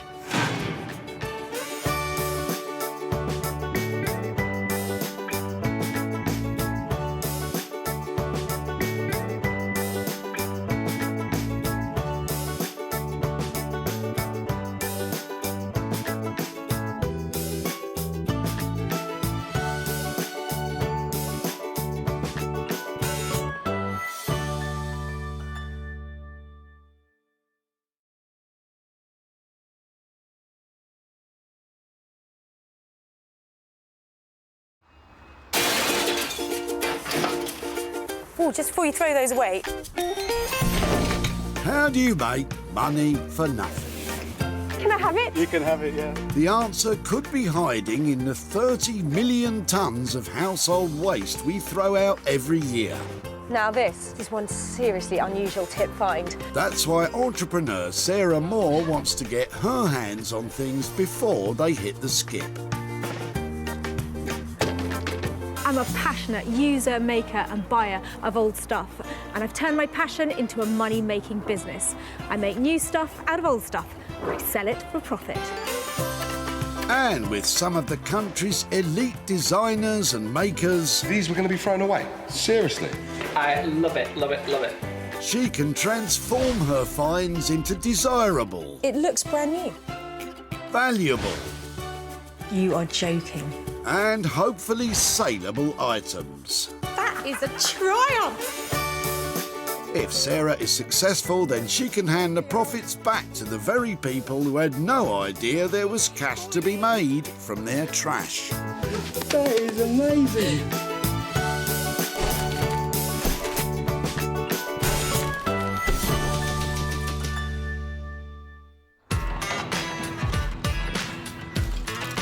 Welcome to the West Midlands. Sarah's at the Walsall Recycling Centre. She's on the hunt for a hunk of junk that can be transformed into a chunk of change. I love turning a profit where others see trash. Making old stuff that's drab into desirable and fab is just so satisfying. Sarah's been given special permission by the recycling centre to rummage about today. Come on, Walsall, let's see what you've got. She's on the lookout for 3 items she can bring back to life and sell on for a profit. Sarah is casting admiring glances at the junk in Keith's trunk. Are you chucking the chair? You are, aren't you? Yeah. You can't. You've got to let me have it. Have it if you want. Keith's clearing out the flat he rented to a loyal lodger who has now moved on to a nursing home. She was 90 how old? It's 91. 91, lovely, and last local. October, and she'd been my tenant for 22 years. Fantastic. So you don't think she'd mind us having her No, old not chair? at all. No. Can I have a sit? Yeah. Is it comfy? I've no idea. I've never sat in it. It's great. It's lovely. And do you think I'll be able to do anything with it or make any money out of it? Yeah. How much do you reckon? £5. £5. £5. I'm definitely going to make you £5. Right down. Thanks ever so much. Okay, then. If anyone can scrape a profit from this chair, it's Sarah. But not if she scrapes Keith's car with it first. Ooh, careful. The design of the chair is good, isn't it? You know, to make one of those now, would cost a lot of money. Definitely. Check this out. It's retro, it's ruined, but it looks like it's got so much potential, and I think it's going to look $1 million and hopefully make a pretty penny too. The best bit is the transformation is going to be da, da, da. It's going to be amazing. Sarah says retro. I say, oh no. Let's find out who she's picked to help make this seat saleable.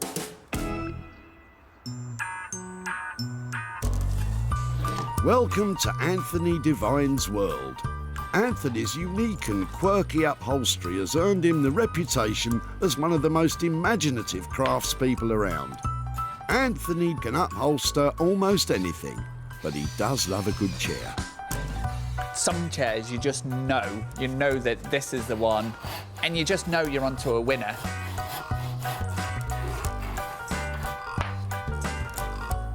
You can look beyond the kind of the dirt and the holes and the grime, and you think, yes, we've got a gem here. And then it's a matter of teaming it up with the right fabric. And then from ugly ducklings are beautiful swans. He may be hoping for a beautiful swan, but this one might be a lame duck.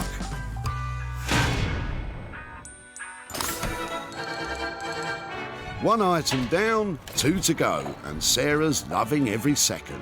Time flies when you're having fun. Bringing new life to cast aside odds and ends is Sarah's passion, but she also loves selling it on for a tidy sum. Can she surprise Brian by turning his clutter into cash? Oh no, I like the look of your rubbish. What's that? What's that before you throw it away? It was oil. An oil tin, but... Oh, it's all solid in there, is it? Retired engineer Brian's getting rid of all the old bits and bobs from his garage. Oh, I quite like that. OK, and then what are these bits? Are they... I love these. Oh, I love them too. But what is it? A heater? A light? I think it's a heater. It's these bits I'm wondering if I could do anything. These and that... These don't go together, do they? Ah, rusty metal shelving. That's more like it.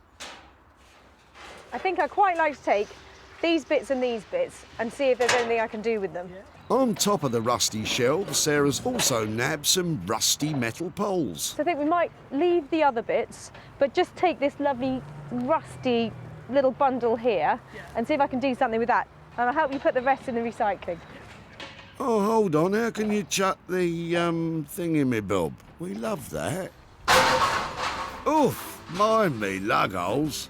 So, Brian, do you have any ideas what Sarah's going to do with all that? Well, throw in the scrap. Well, ask a stupid question. They all think I'm bonkers. And they're probably right. What do you mean, probably? Let's find out who Sarah's lined up to rejuvenate this rusty old rubbish.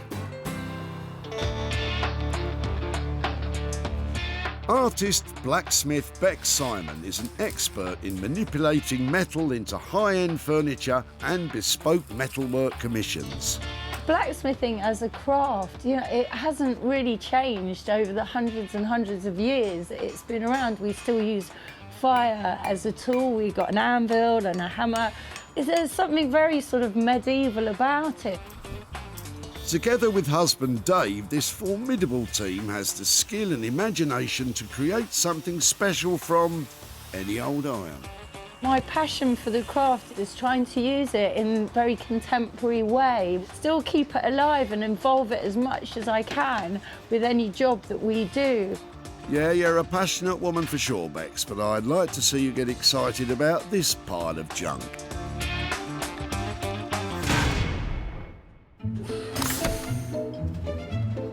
Back at the dump, Sarah's now searching for an item she can transform from people's cast-offs. Sometimes it can be hard to say goodbye to sentimental items, and sometimes not. What are you throwing out then? It was a picture of my partner's first wife. Which skip would you like that one? In the rubbish? Smashing. Oh, how lovely was that? Oh, a day at the dump can be so therapeutic. But back to business, and Sarah thinks she's spied something good underneath John's bush. You've got your work cut out. I'll come back in a moment when you've got rid of your greenery. Are you sure you see something under there, Sarah?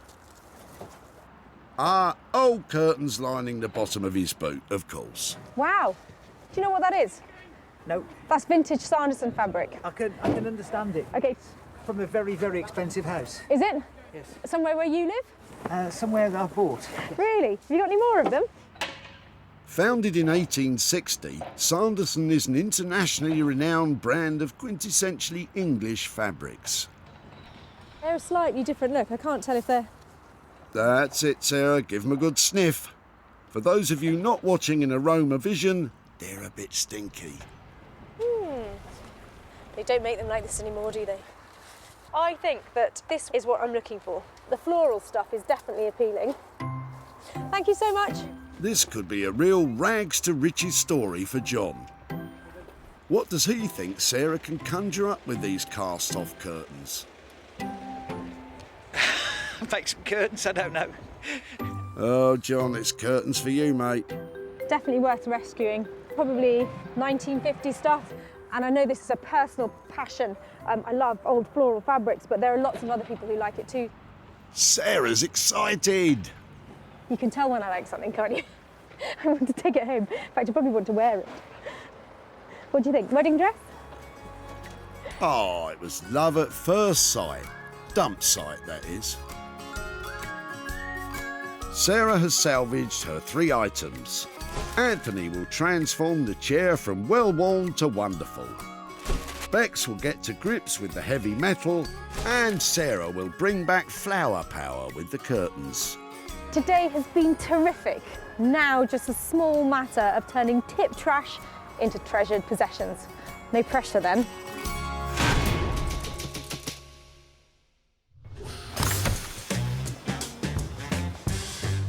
For Sarah's first stop, she's travelled north to Manchester to unload the old brown chair on furniture restorer Anthony Devine. When Sarah and Anthony have worked together in the past, Dave, well, let's just say they haven't always seen eye to eye. But this time I want no fighting, OK, children? Or there'll be no upholstery for anyone, all right? So anybody who knows me knows that I like to be kind of in control of what I do. What I'm not particularly comfortable with is when people turn up and they already have what they want to do cemented in their kind of the mind. So when Sarah turns up, it's always a little bit tricky that she has one idea and I have the other, and somehow we've got to kind of merge them together. So yeah, it's going to be an interesting one today. Devine, are you in there? I've got a bad feeling about this one already. Right, Sarah, if you just keep your opinions to yourself, don't be too pushy, you'll get on just fine. I have had a few ideas about it. Oh, here we go. I actually love the wood and the fabric together, so I think it would be good to enhance this. We've got to get this kind of colour off and put a rich colour and show that actual wood. So we'll do something with the wood, and then that'll really work nice with the fabric. Okay, so I thought... Oh no, she's had it again. Maybe kind of grass green coloured. Spring green or summer green, are we talking? Oh, I think that kind of moss you find under a bush. Summer pasture. Yeah. Do you think that? Do you think that would work? Hurrah, a miracle, they've agreed. And maybe some flowers in the pasture. You know, something bright as the button. You had me to that point. I don't look too far down the line in trying to pinpoint everything out of what we're going to do, because I think things will take its kind of natural form, and then from there it'll almost be obvious of what we do. I'm thinking of the nightmares that went before. Let's just keep it simple. Just keep it simple. So heaps of potential. I'm going to do the professional. It's going to cost you. So how much? And I'm just not hearing the money. We're probably around the 475 mark. Okay, if you do it for 450. Oh, she's giving him the look. Don't be afraid of her, Anthony. Stay strong. I'm going to leave before you change your mind. Thank you very much. Works every time. Well, after a slightly tense negotiation, I think we've got where we need to be with that chair. It's going to look amazing. Grass green, brilliant. With the chair coming in at £450, the plan is simple, grassy and mossy. But is Sarah going to like it when Anthony inevitably does whatever he's going to do to it?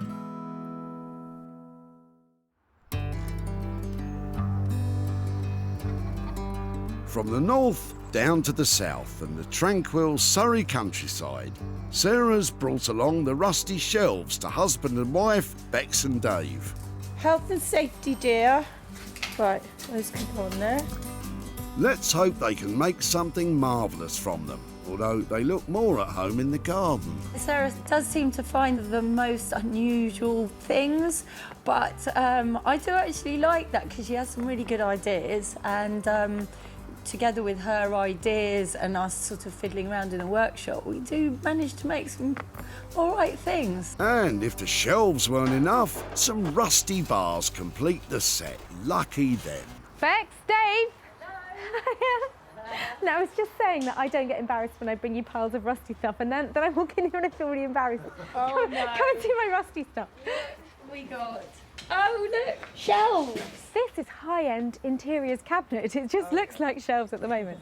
I thought what we could do is make a frame out of that and some sort of finishing out of this to make a lovely cabinet. Oh dear, I'm not sure I like that. Don't get all excited at once. Why don't you draw down? So we can... a bit in. I've got a feeling they're not totally convinced. Is this where Dave normally stands? Yeah. Well, they don't call him Buns of Steel for nothing, you know. Maybe the front of the cabinet could be made up of a couple of the panels, and maybe just one panel deep, and then lovely legs, Bex's lovely legs. So how does that sound? Is that, you know, can you imagine that? I can see it. Yeah. I think just for finishing, I think, you know, if we're painting over that, it's going to look like a really nice paint job on a battered piece of furniture. What do you use to clean them up? What will you go for? Well, we're just going to give it a quick wild brush and see if we go. If we put some... I love this. Right, girls with power tools. Here we go, Bex. We can do this. Bex is giving the metal a quick test rub with the metal sander to see if anything still shines beneath all that rust. I love that. Really? If this comes out to be this beautiful cabinet, realistically, what kind of price do you think it's going to take to get this with that high-end luxury feeling to it? If we could stretch it to, say, 700-800. Okay. Which would be... I'll go 750. 750, yeah. Fab. It's a done deal. Everybody happy? Dave, what's that worried face for? My concerns are, it looks like a bunch of workshop shelves that welded together in a kind of, and it's rattling, flimsy and yeah, just... but we'll make it look good. Jazzy shelves. It's a fairly steep £750 to transform the shelves. I tell you, they're going to have to turn out pretty jazzy for someone to pay more than that for them.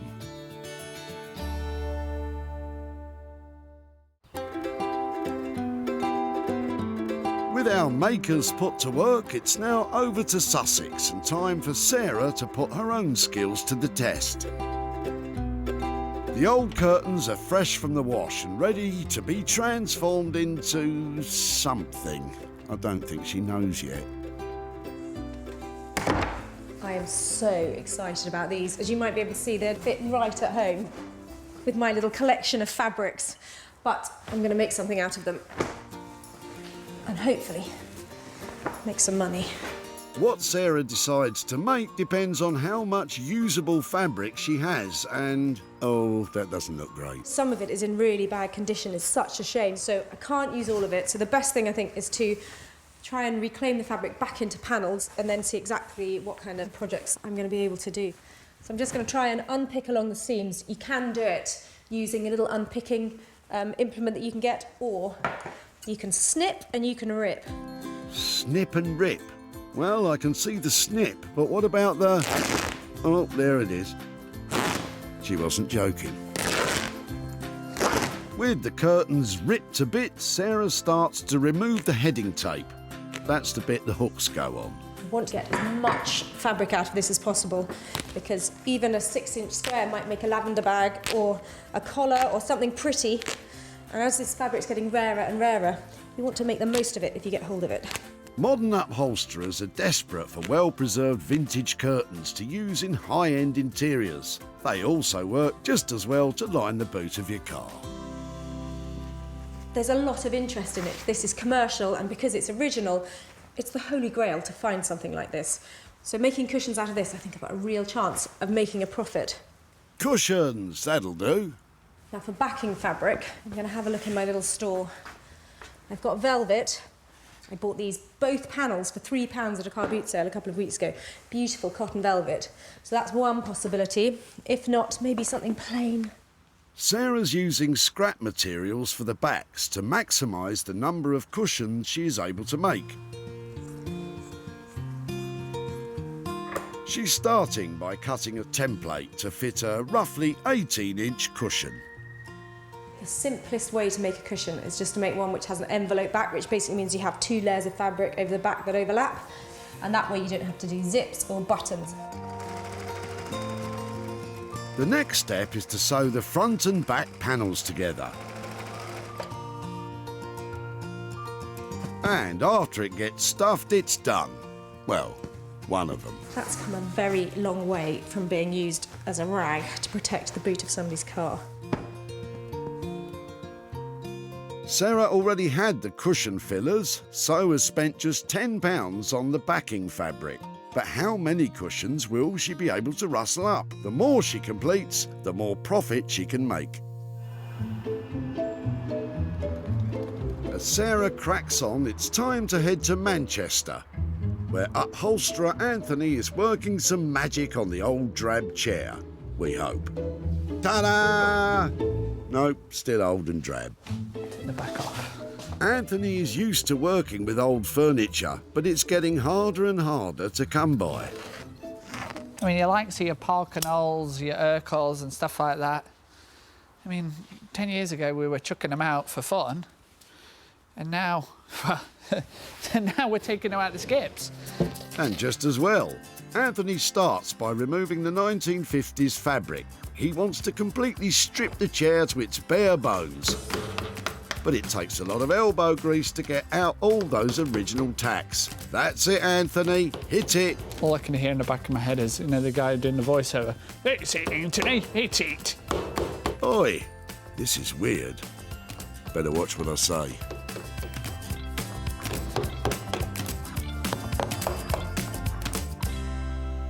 With the material removed, Anthony is enlisting his helper Marianne to help sand back the exposed wood. Anthony is applying a clear protective wax first, and then a darker wax on top to bring out the natural grain.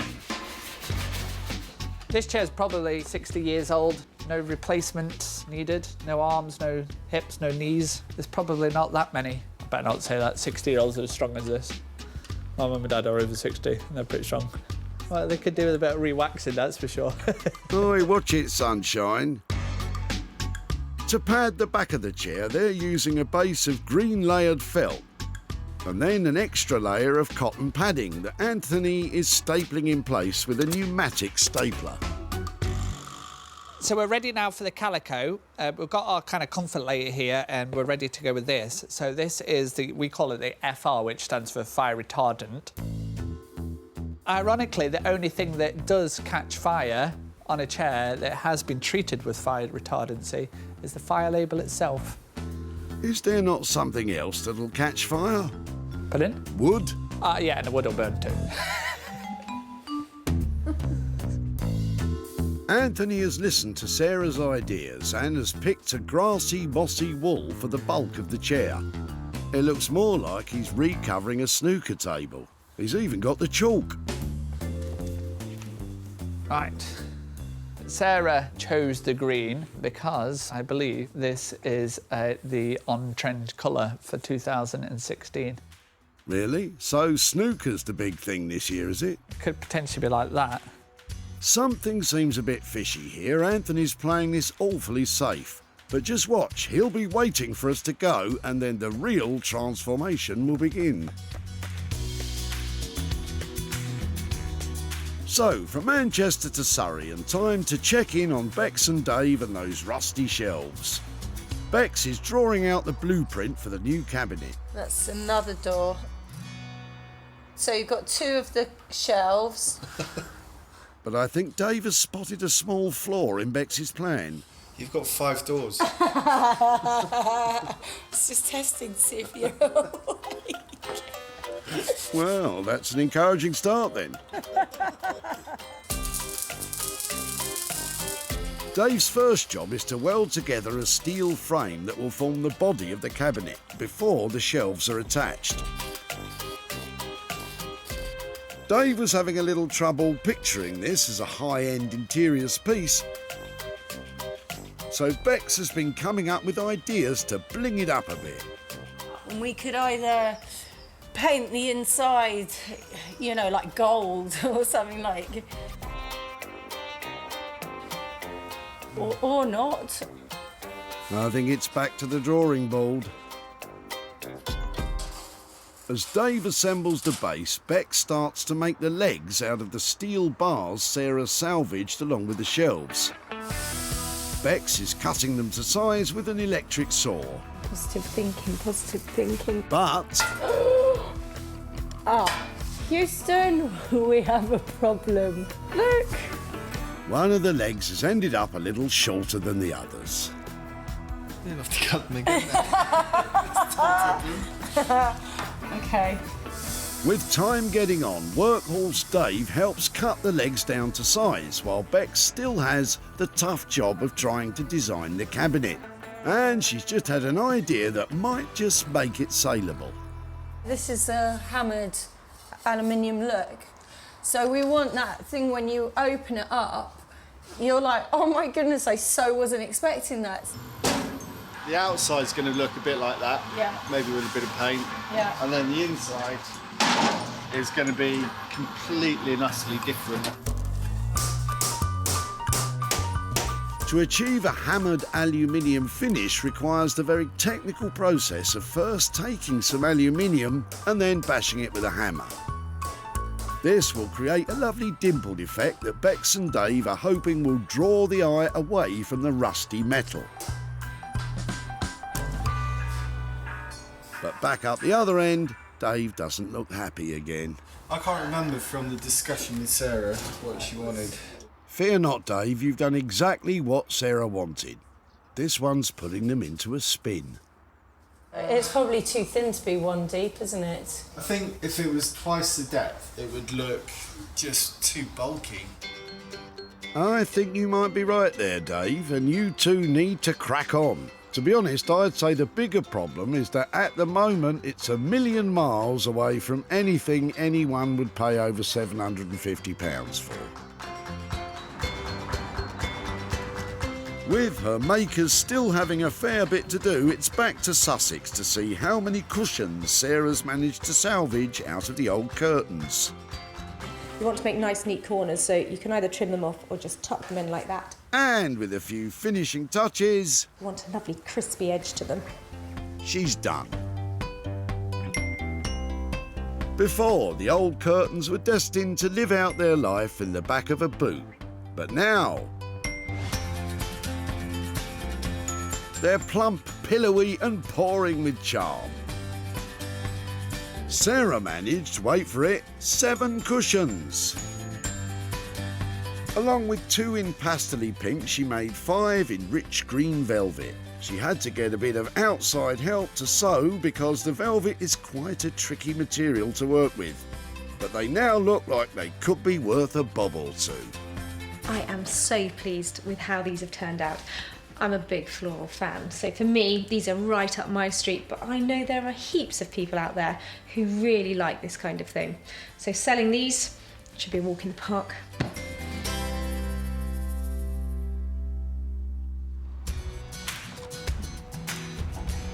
Before Sarah first laid eyes on the fabric, You've got your work cut out. she had to rustle through John's bush, Wow, only to find it lining his boot. that's vintage Sanderson fabric. John had an inkling it might be worth a bit, From a very, very expensive house. but was happy for Sarah to take the old curtains and turn them into... Make some curtains, I don't know. Luckily, Sarah had a bit more imagination than John. Sarah hosted a craft fair at the barn and put the cushions up for sale. They've got beautiful vintage velvet on the front. And in no time at all, Thank you very much indeed, I shall. one was snapped up. Yay, 1 cushion sold, 6 more to go. I think they're beautiful, they should sell, shouldn't they? Well, they should, but did they? Now Sarah's travelled to Sutton Coalfield to hand John the spoils of 1 cushion, 7 cushions, somewhere in between.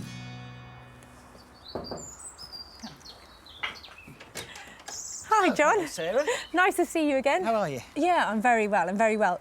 So when I saw you, you had got some material and a lot of bushes on top of it. Talk me through Yes. what was going on there. Yeah, I cut some bushes down and I didn't want to wreck the car, so I'd lined the car with an old pair of curtains. Now, I might have read you wrong, but from the fact that you're using them as a dust sheet, I'm thinking that big flowery curtains weren't your cup of tea. Not necessarily. No. They'd come from an old house in Walsall. Did you think after I left what we might do with them? Other than more curtains or cushion covers or something like that, but I don't. It was cushion covers, and it was a project that I worked on myself. So that's your fabric, and this is how they ended up. Didn't they clean up well? They did, and so I made some cushions out of them. Wow! Just from that one curtain? Yep. Now that's amazing. I made 7 cushions, and they all sold. Oh, wonderful. So good news is there's a little bit of profit here for you. There is, in fact, £189 there for your cushion. Wow, that's amazing. 180. I thought you might say 20 or 30 pounds, not 189 pounds. What sort of thing do you think you might do with the money? My mother-in-law suffers from dementia. OK, I'm sorry to hear that. So something for an Alzheimer's charity would be very, very good. So that's brilliant, and the whole lot would go to that, so it would do a lot of good. I'm so glad that's going to a great cause. Thank you very much. Thank you. a lot. Okay, take care. Cheerio, bye-bye. bye-bye. Sarah spent £40 making the cushions, which includes the help she got with the sewing. With 1 selling at her barn and the rest on social media, adding up to a total of £229, John has £189 to donate to an Alzheimer's charity. That's 1 successful transformation. Now it's time to head to Manchester to see what Anthony's made of the old 50s chair.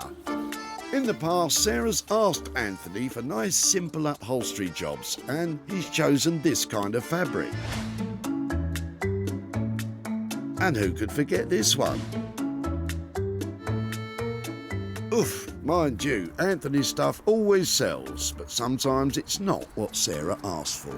I'm here hoping that Anthony has taken that brown, tired old chair and turned it into something fabulous. It has great bone structure, so it could look good. But knowing Anthony, he could have done anything to it. When Sarah dropped it off, it was old, brown and a bit down. But now, brace yourselves. Wow, it's just lovely. Anthony's produced a simple, elegant, beautifully refitted piece of furniture. The apparently on-trend green wool is complemented by lighter green side panels that bring out the natural colour of the wood. All in all, I think I want to buy it. Hello. Hello. How are you? Behold. Is that the same chair? I don't recognise it. It's completely different. What have you done to it? This is just a good, solid piece of furniture. We could have been all a bit crazy with it. I just think it is what it is, and I think it's just a very nice chair. But as it stands, there's something here that can be sold to everybody. Oh, I know. I mean, I would love this in my house. I mean, I absolutely love the chair. Yeah. It's a bit too safe for you. Well, boring. No, I don't think it's any of those. I don't think it's any of those things. It's like just having a friend that's like, do you want to go to the pub? And he's always the one who goes to the pub. He's never going to like throw anything out there and like be crazy. He's just like, I'll get you fine. Yeah, but do you know something? Everybody needs a friend like that. Are they still talking about the chair? I'm going to call him Brian. Brian, I love Brian's dependable. He'll get me out of trouble. Sees you right at the end of the night. I'll take Brian. Wrap him up for me. I'll send the couriers. He's all yours. I've got no idea what they're going on about, but I think Sarah's happy. I really didn't recognise that chair as the depressing brown thing that I dropped off. It's now a dapper little chap that's going to turn a profit. Just you and me, Brian. Just you and me. Don't leave him hanging, Brian. BFFs. But sadly, Brian has to be sold, and coming in on budget of £450, Sarah will have to slap on a high price tag to make a good profit. Well, before Brian was Brian, it was just Keith's old chair. You've got to let me have it. Have it if you want. Lovingly cared for by his lodger for decades. 91. 91? She's been my tenant for 22 years. Keith knew it was a quality You know, piece, to make one of those now would cost a lot of money. but was sceptical of any cash value. How much do you reckon? Fiver. Fiver. Fiver. The challenge was on to make Keith more than a fiver. Sarah invited round Nick from Smithers of Stamford to see if he fancied it for his online shop. So do you think it would ship out of your website? Yeah, I can ship it to the States. Really? Are they liking this kind of thing? Yeah, definitely. In America, yeah.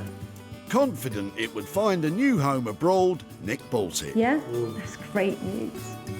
Sarah's travelled to Aldridge in the West Midlands to show Keith what was done to his chair and hopefully hand over more than a fiver. Keith? Hello, Sarah. How'd you do? How are you? Nice to see you again. I said at the tip that it would be great to catch up with you again. Yes. To talk to you about your old chair. Am I right in thinking it wasn't actually from your house, was it? No, it wasn't. No. It was it's a house which I'd rented out, and the old lady left and just left everything to go up the chip. I think at the time I said probably a fiver. Yeah. I remember. Really, a fiver? Well, Yeah. let me show you what yeah. we managed to do to it. When it was restored, it actually ended up looking like that. Wow. Oh, it's amazing, really. It looks Yeah. completely different, doesn't it? Investing in updating a chair like that is not a small thing. So No. it actually cost us £450 What? to make it look like that. So that's probably why lots of people, when they have chairs like that, they just end up taking them to the tip, because if you go to somebody and you say you want it completely redone, Yes. that's what it kind of costs. But I managed to sell it, and I've got some profit to share with you.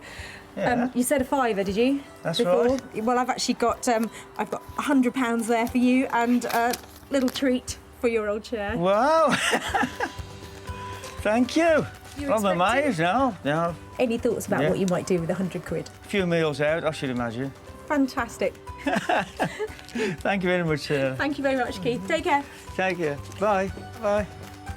Anthony's labour and materials came in on budget of £450, and with a sale of £550, Keith's walking away £100 richer. Told you we could make you more than a fiver.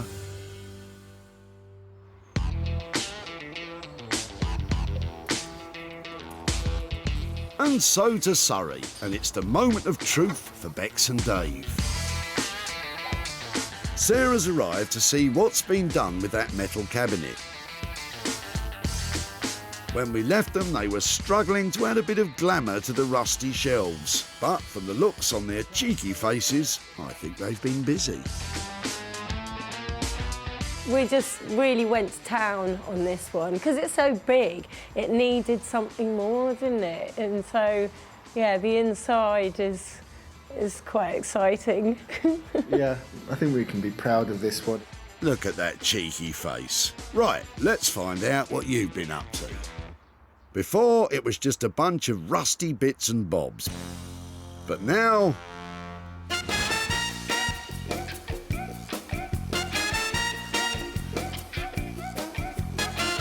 it's a cool and colourful, funky drinks cabinet. The Art Deco geometric design on the front really adds a bit of pizzazz to the cabinet doors. But wait till you see what's inside. Bex and Dave ditched a hammered aluminium look and instead lined the inside with a tufted metal effect. For a real bit of bling, they've added a suspended glass shelf and mirrored bottom. It's certainly got the wow factor, but what will Sarah think?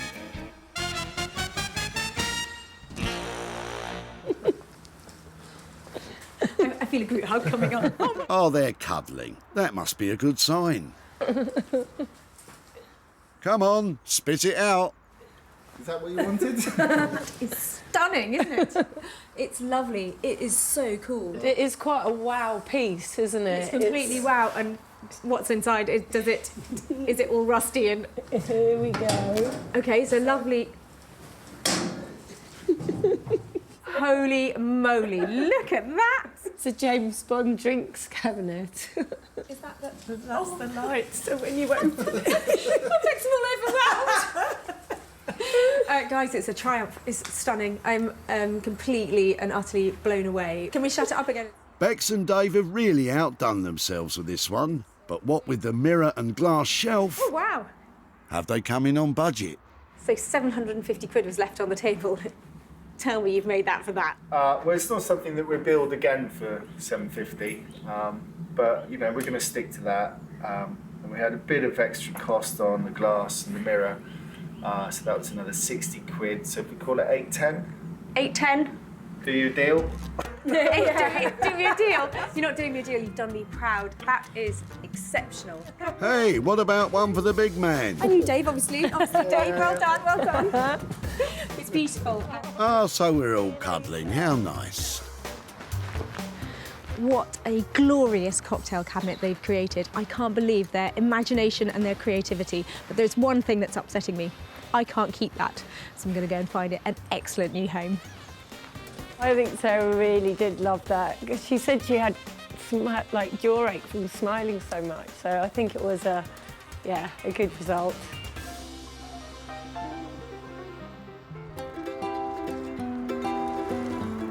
Oh no, I like the look of your rubbish. When Sarah pounced on Brian back at the dump, she had to wade through a load of bits and bobs from his garage. Oh, I quite like that. Before she discovered the metal shelving and rusty poles. I think I quite like to take these bits and see if there's anything I can do with them. What was she going to do with them? Well, Brian certainly couldn't imagine. Well, throw in the scrappy. Luckily, Bex and Dave had a few ideas and created a super jazzy, shiny cocktail cabinet. Sarah's travelled to Aldridge near Walsall to update Brian on what became of the bits and bobs from his garage. Hello there. Hi, Brian, how are you? Oh, hello. Hello there. Not hello. too bad, thank you. And sorry, we haven't met before. Sarah. Yeah, Jean. Jean. Oh, lovely. Come on out, both of you. Was it here, the garage, where all those shelves came from? That's correct, yeah. I bet you're pleased to see the back of those, weren't you? Definitely, definitely. What did you think we might do with them? Any ideas? I haven't got a clue. I really could not imagine what it would turn out as. I took them to Bex and Dave, who are the most fantastic blacksmiths. Would you like to see what they did with it? Yeah, why not? It's quite a transformation. Your shelves were turned into an enormous cocktail cabinet. Oh my God. Good grief. What do you think? I would never have believed that you could have done something like that. I haven't had a chance to sell it yet. No. So I'd love to be saying I'm handing over money now, but it has only just reached the market. And as soon as I've sold it, I will be back in touch and I will be hopefully bearing good news and some money. But at the moment, it's just gotten up for sale. Well, you know, as regards to the money, that's not the object. I mean, as long as you've made something useful for somebody else to use, that's the main thing. Well, that's a lovely sentiment, and it is genuinely a great piece. Yeah, beautiful. Excellent. Lovely to meet you, and nice to see you again. Thank you ever so much. Sarah, safe journey. I will. Bex and Dave's labour plus all the jazzy extras came in at £810. The cabinet hasn't found a new home quite yet, which means there's a potential loss of £810. But we all have high hopes that it won't be long before Sarah can share some profit with Brian and Jean. So Sarah's managed to make amazing things from all three items saved from the dump. The old brown chair transformed into gorgeous green. The rusty shelves became a stylish drinks cabinet. And the old curtains found a new home as 7 luxurious cushions. So that's 3 more things saved that were destined for the dump. And along the way, we met some fantastic people, had lots of fun, made great items and turned a decent profit too.